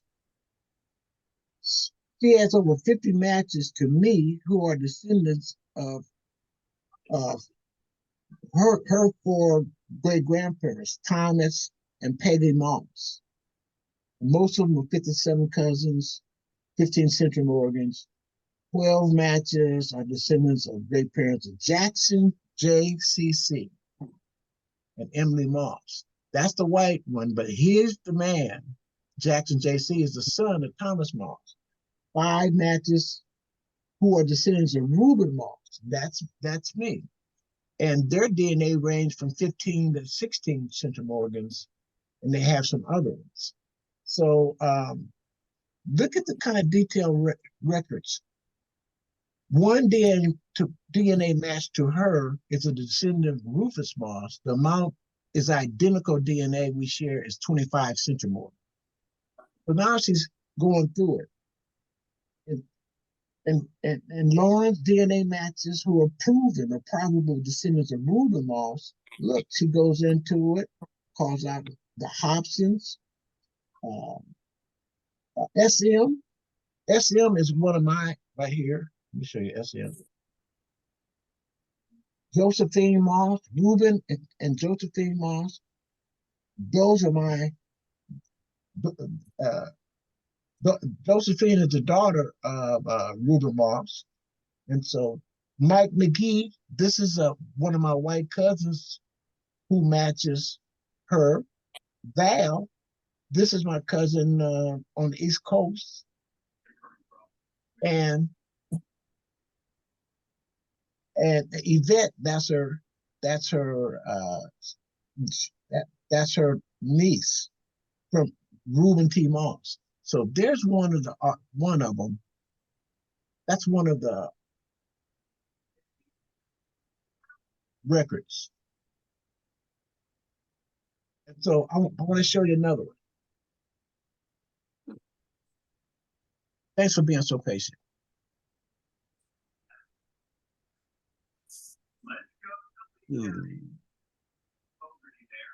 Now this gentleman here, this is Thomas Moss.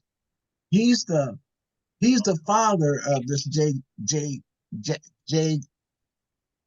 Jackson C.C. Moss. And here's his will. It's all set up, giving his wife some things, and then a Negro slave, Rondo, little Negro girl, Mary, them, some land to cultivate and stuff like that to support her. And so it goes all the way down till Negro Tilda. And so what happens is a Negro woman, Liza, and then it comes down to what he gave his son. He gave his son, William and J.C., all of his land to a point, cotton gin and all this other stuff. So it broke up, and then Negroes Ed and Randall and that kind of stuff. And so this is his will. That's page 1. And what I'm sharing with you, I wanted to know if this J.J. Moss was the father, who was the mother? That had to be one of the slave women, right? Uh-huh.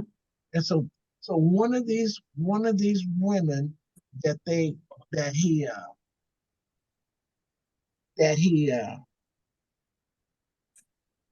willed to his kids is, I don't know her name, but they do have the J.C. Jackson. And you saw that J.J.C. Jackson? And so that's why you see it on the records here. And here's the second one. Let me just show you this here briefly. Right here.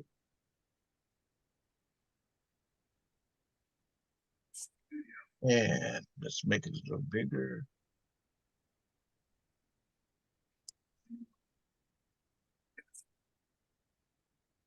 He desired that the stock, his wife does not want be sold and the proceeds divided amongst William Moss and Jackson C.C. Moss is his name. And this other information, and Jackson C. Moss is my sole executor. He's the one that executed this will. And it was 1849 and by Thomas Moss right here. So that's his will. And then you see the like this.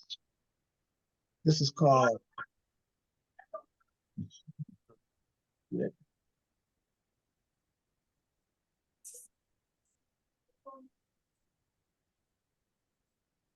this is the Moss Trail.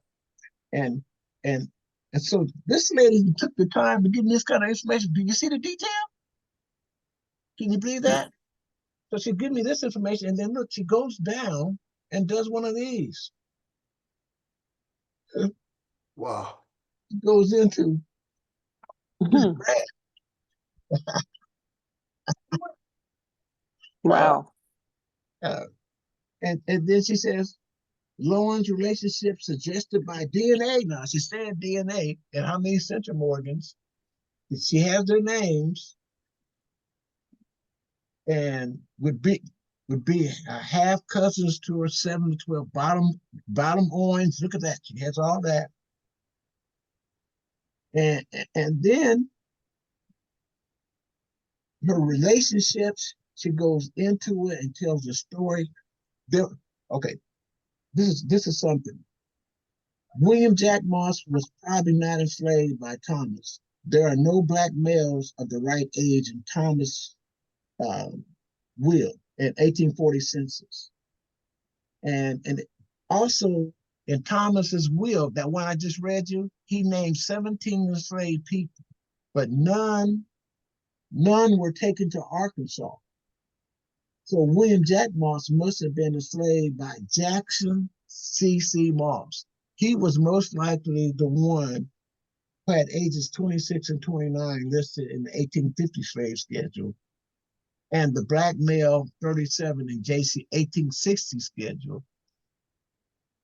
I purchased Jack Moss in the 1840s in Alabama, another slave owner. So what she's doing, she's giving me the story. Can you see that? She's telling me what the story is, and she's telling me what in the slave schedule. And here's what she said. I want to acknowledge here as an aside the fact of a white slave owner amongst it or most any white man in the 1800s and country, having sex with an enslaved woman should never be considered consensual. It may or may not have been any man is in position of power over a woman. There's no such thing as consensual sex. It is assault. Sadly, it's unlikely we will ever be able to prove who the mothers of Rufus and Rueben were. Rufus' mother was probably she was probably in Thomas Moss's will, possibly Annie or Tilda, who were probably the two black women aged 30 and 40 in Thomas Will's escape. Reuben's mother might also have been Annie and Tilda, or possibly another woman, the slave, maybe Martha, who was married to William Jack Moss.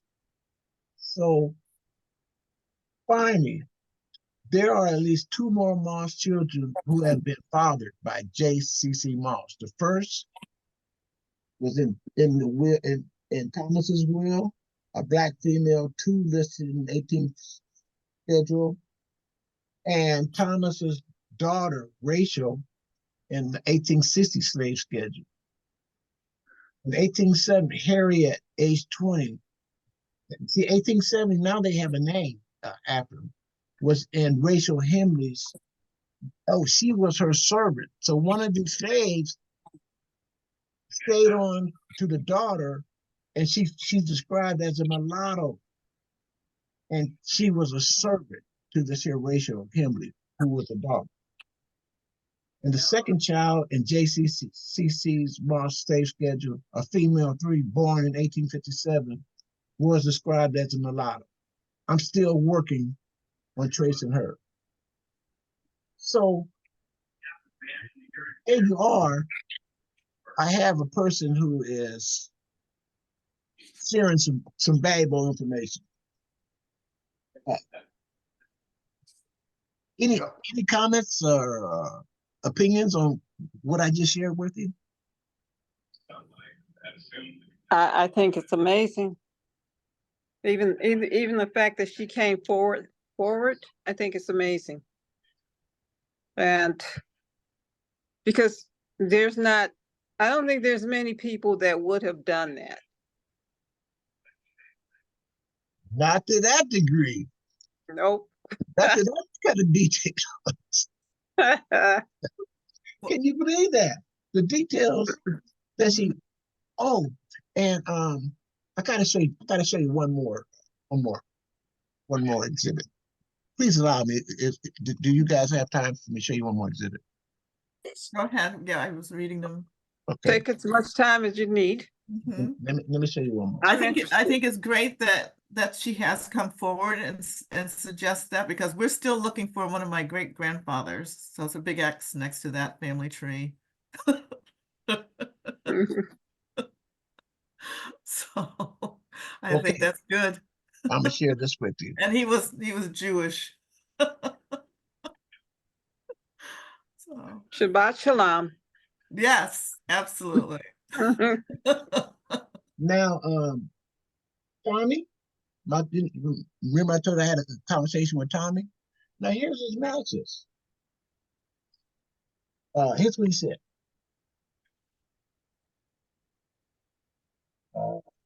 Hi, Jerry. At the time, I did not have GEDmatch account. I asked him, hey, do you have a GEDmatch account? And at the time, he didn't have a GEDmatch account because he canceled his GEDmatch account. See, Eddie, myself, that's one of our tools that we use to connect with people. But since then, he removed it. Maybe this may help. Here's a few of my matches from Ancestry that descend from, look, Rufus and Rueben Moss.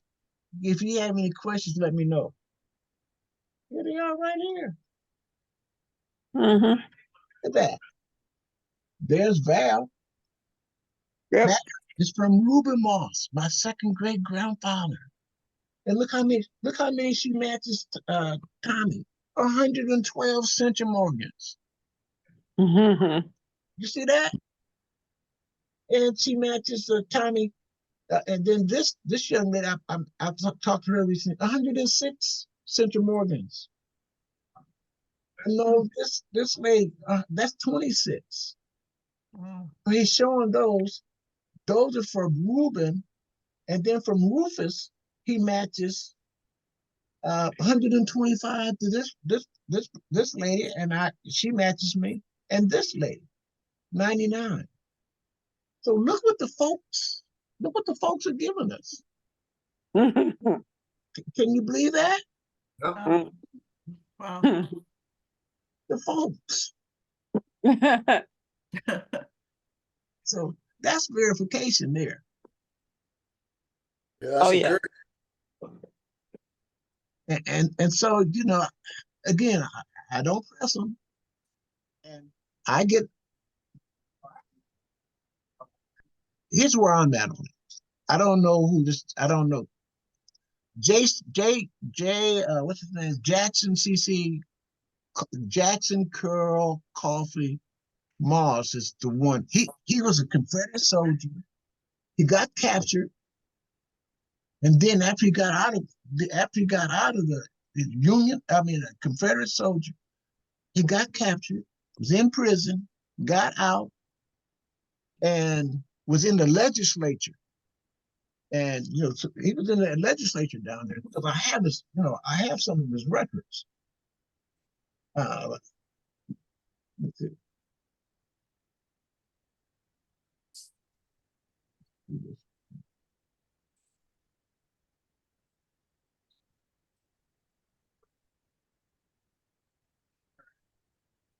Hear you.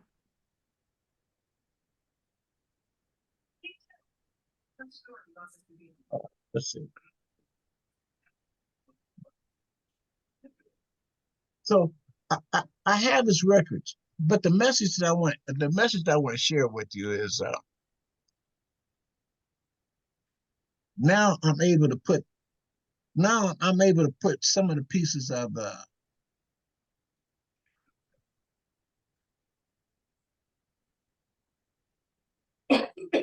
I'm able to put the family members together now because these people are telling me who's who, and they having their names and the family portrait back then. Again, now I focus on you all, Jonathan, Diana, Fanny, Eddie, Gracie. I focus on you all, but look what's coming our way. I just did this to connect our families because through slavery we were separated, and we're still separated. That's true. And only through DNA are we reconstructing our families. We're reconstructing our family by the grace of God and DNA.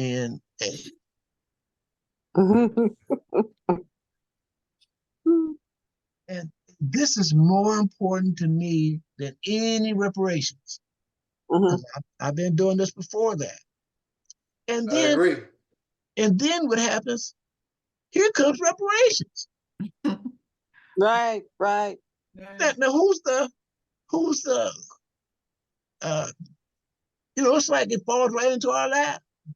I was talking to Eddie. He has a California connection, but what I was saying to him, we have some jabs every now and then. But what I was saying to him, the people, his relatives out here in California, they're going to need him. Get their records. They are. See, I told you. See him. They're going to need him. And it's important for us who have our records, the genealogy component, to share it with our family. Because some people are, oh no, I'm not interested. They don't have nothing to do, but when they start talking about money, benefits, then they call you. And then they expect you to spend all your time and give them what you've done. Right. Come on, man. Right. But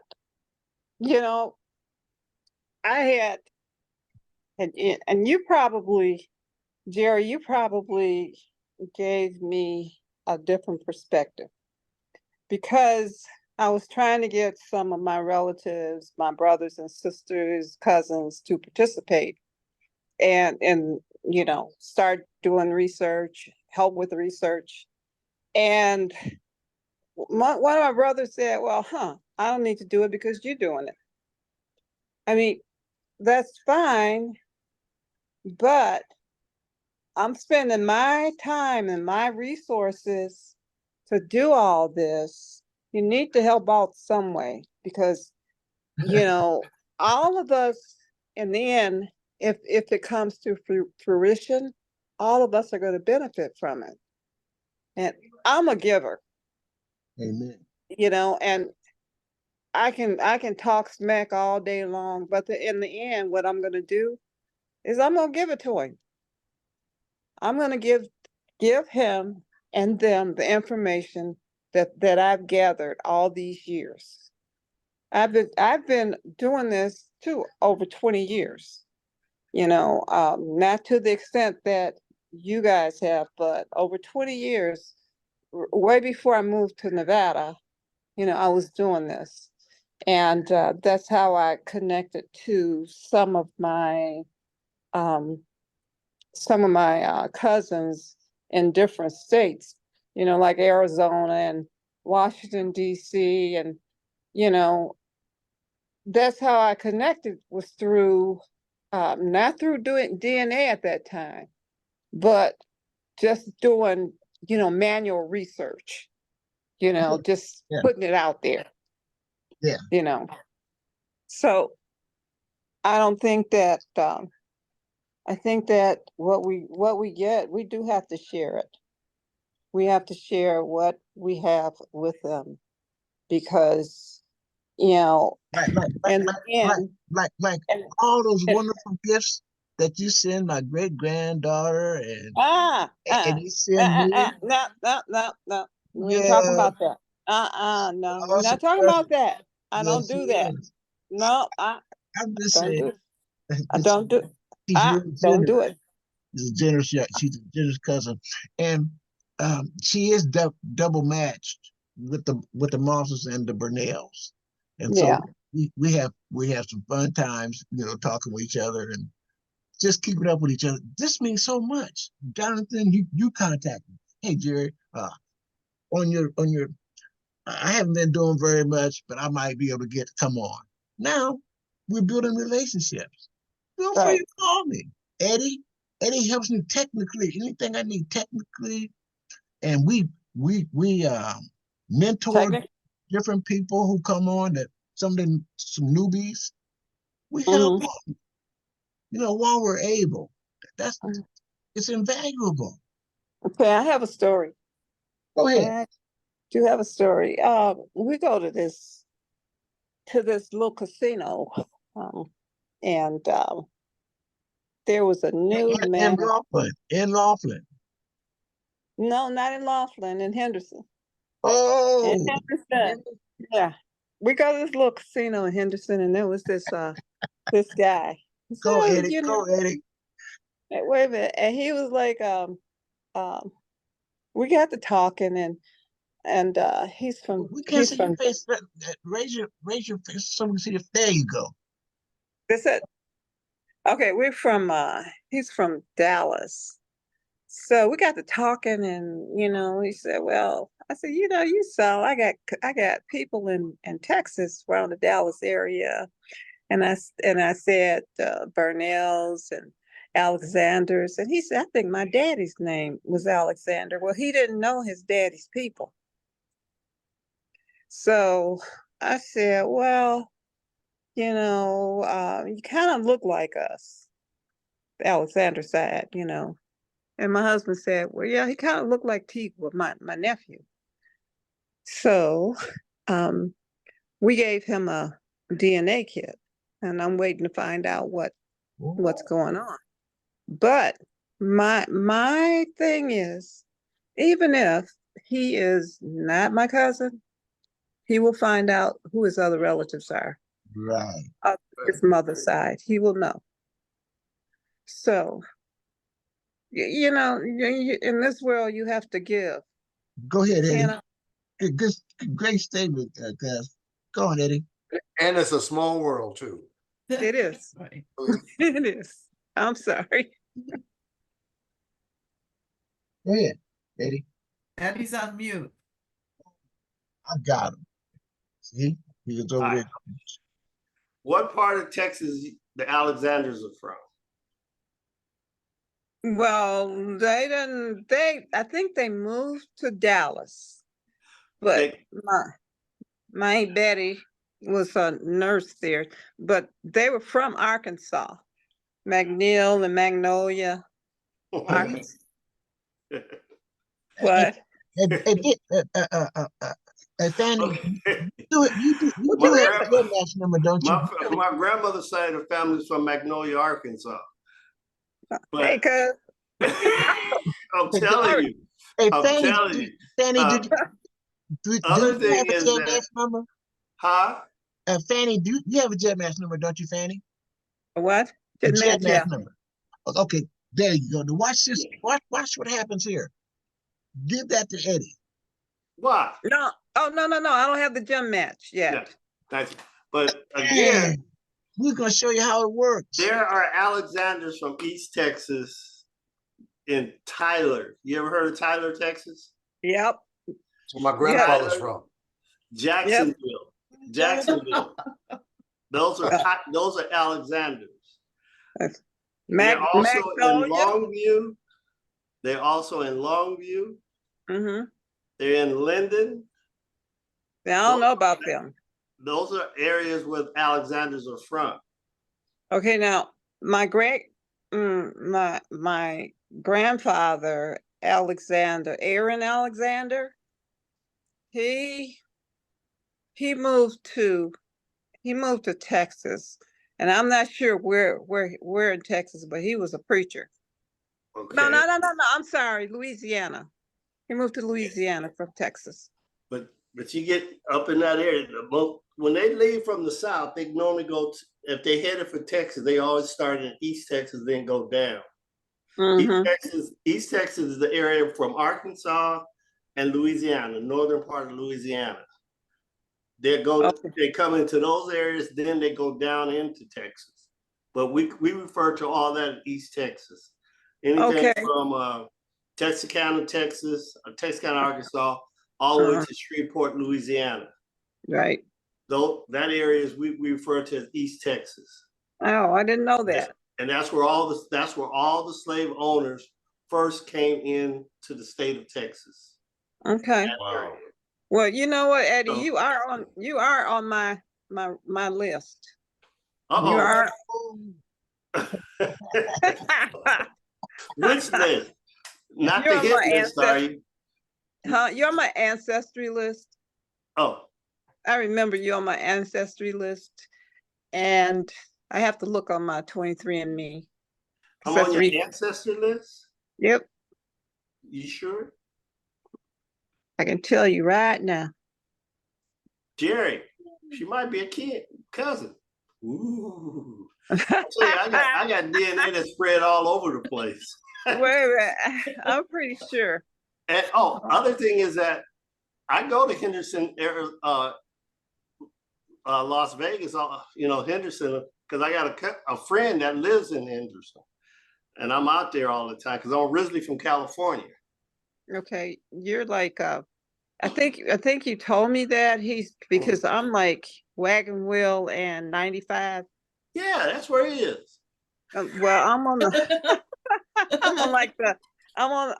on the other side of Nevada State Drive side.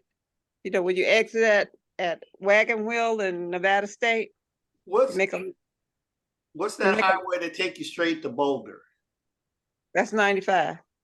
He's right off of 95. It's a community over there. It's a subdivision over there. He got a house over there. Yep.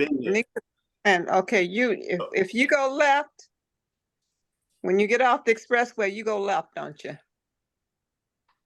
Well, if you go right, you go into my house. Uh-oh. And make a left. Watch out, I'll be knocking on your door after a while. Hey. Okay. No. Let me go in here because I know you're on it. I've seen you. Help her go DNA matches and then search. Is it, Eddie? Huh?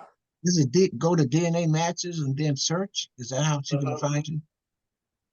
Now, if y'all looking for, I use the surname of Snoopy01. On some cases, you'll see Snoopy01. Other cases, you see my real name. SNPP.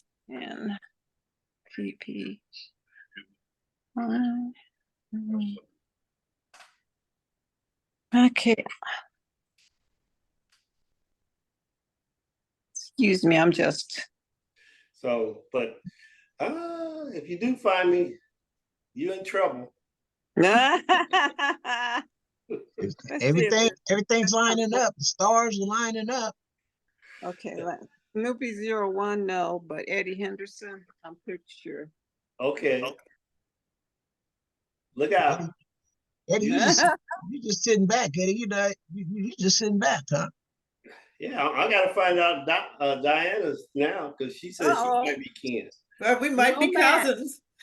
But I am No, a Matt. Moss now. I I'm thought- also a Moss. Well, Okay. My mother's maiden name was Moss. Okay. So and this is I'm- why I I'm in there. recommend that the next time we meet, have the Jed match. And Shoot, then, then I'm those like moments will Joseph. help us, it'll connect us. I'm like Joseph's coat. Oh, the many colors, huh? Yeah, but I got many DNA. I don't see it on here, Uh, but you might have some of my relatives. I got all my sisters and first cousins. They're all on there. if I just do Henderson, will they all pop up? Nope. Do- If you Those do Henderson, you might find more than you're looking for. Yeah. So, gotta be careful. Terrence Henderson. Nope, never heard of him. Hold on, let's see what we got. John over there. John might do something. Find me a kin somewhere too. He never knows. CL Henderson, Beverly Henderson, Pamela Reed Henderson, Darlene Henderson. That's another area. I told you might find something you don't. Hey, cuz, why are you reaching so hard to connect with Eddie? I don't know. You see him over there. Just let Eddie alone. All we gotta do is all of us get our Jed matches, and we'll find out everything. Okay, That's right. Yeah. here's a But James Henderson. I've had a good day, and I'm going to be heading out and go fishing for the evening bite out here. So I don't want to hear it. let's have some closing remarks. No, I don't hear about you going fishing. Yeah. No. I Well, gotta get back out well, there. before you go fishing, what are you going after? Bluegills. Bass? Oh, okay. Bluegills. Yeah. How about bass? No bass? Yeah. They're but I'm this time of the evening. It's the bluegills. Okay. Must be. Bass are there now. The bass are there. I'm jealous. I'm fishing for the table. I'm So jealous. I gotta get what I gotta get. You know what I'm saying? I'm jealous. Hey, I caught all kind of fish yesterday, Jerry. I Where? went to that fish market and got what I wanted. Where do you live, Eddie? Where do you live? Kansas City, You're Kansas City. Okay. Missouri. And Missouri, Shannon, not Kansas. you're Nevada. I am. I'm Olympia, Washington area. And then Oh. Jonathan, you're Missouri, right? No, I'm Benicia, California, 35 miles from San Francisco. Oh, you're California. Are you really? Who's Missouri? Who's just Do Missouri? you know where East Palo Alto is? Yeah, I do. That's where I Yeah, grew up. It's just right down the road. That's where I grew up. All right. That's where I grew up in East Palo Alto. East Palo Alto. I had a lot of cousins down in East Palo Alto. Redwood City. I stayed in Redwood City. Lived in Oakland, Berkeley. And Gracie. Hung out in San Francisco. And, Gracie. San Jose. She's in I Florida. know. That's where I'm from. That's where I grew up. Where'd you go to school? Ravenswood High School, Sequoia School District. Oh, Yeah. okay. You're in my neck of the woods now. Well, we play area boys. Oh yeah. Diana, Yes. do you remember meeting me? Remember, I'm sorry, what did you say now? Do you remember meeting me in person? Yes, we met in San Diego. I sent you pictures. You never got my You know, pictures? got the pictures, you and your husband? Yes. Yes. When we met and you showed me your beautiful garden. And your daughter's childcare center. Yes. Did you get my pictures? Of course, I got your pictures. But Yeah, because I had to- want to make sure I had the right email address. 'cause I had to said- I had to save a story for the end. You know, you gotta always make these presentations. Yeah, You we know? had a nice visit, and we met on the Ancestry. You looked me up, and I had to check you out and see where what were you talking about. And then when I found out that you were Sarah Brown's relation, okay, yeah, Cousins, y'all. I'm telling you, I'm talking Sarah- to now. Wait a minute, Sarah Brown. huh? And How this far is does Sarah Brown go back? Is that the Brown on the Burnell side? no, Well, no. That's I- on my mother's side. But That's this on his is mother. but again, a family. I just want to say this. I just want to state this has been a pleasant time. And these are the people connecting with you all. You know, we're the seasoned citizens. Our first our first uh our first friends were our cousins. When I was growing up, my cousins were my first friends. And now That's true. that I'm in the season of my life, my cousins, y'all bring me joy, and I'm so happy. Thank you for being here and And interacting. see, I think sharing our I stories. remember Jerry when he was a little boy at that reunion. Whoa. Now I got a crown. I Yeah, got a you crown. look I'm like about to do this now. you I got look a like crown now. you look like my brother Darius, and you tried Yeah, to I got connect the with my brother crown now. Darius. I got Oh that my crown. God. You met Jerry when he was ooh. Yeah, Hey. and like you Hey. tried to connect with my brother Darius recently on Ancestry. I'm going fishing. I love y'all. I see y'all. Okay. Okay. Well, Thank nice you, meeting Jerry. everybody. Everything was so informative. I Okay. appreciate it. Jerry. I Thank got you, cuz. we'll I talk. appreciate it, Jonathan. Janisha, huh? I Thank have a y'all. story Yes. about your city. Oh, let me tell you this though. Okay. I got a story about Before- your city. But before I leave, Okay. I want to tell you this. Eddie and we have meetings at the same time on the opposite Sundays. I have the first and the third Sundays, same time, and he has his meetings on the second and the fourth Sundays, same time. And we cover the same information. So he has a same setup and Now, a it's a lot of comedy dynamic club. information shared. So if you have time, I'll invite you to please join his meetings on the second and fourth Sundays. Yeah, And- just call mine the comedy And club. we're shared. So Eddie, how do I get that information to them? How can they get it like digitally? How do we do this so that they'll know we can give them their link? How do we do that? I gotta send it through if you got a copy of it in the email, you can send it that way. Put it in the chat. Or else I put my email in the chat. If you go to the chat, my email's in there. All you have to do is send me something in the email, and I'll put a link to it and send it back to you. Okay, How's so do y'all know how to go into the chat at the people, everybody here? Take a look the at chat is right down there, right next to the participants, and share screen. I have it. You sent it, you put it in there before for me. Yeah, So it's in there for Black everyone. Man 1906. Is that the Fly Man? Yep. Comedy Club. 1906. Join my comedy club. Eddie, Yes, could sir. you share? Eddie, please share your screen so you can show them what it is, so they can have it on here, real quick. I don't have it. Okay, full there. screen. Which one is this one here? Jonathan? Okay, there's yours.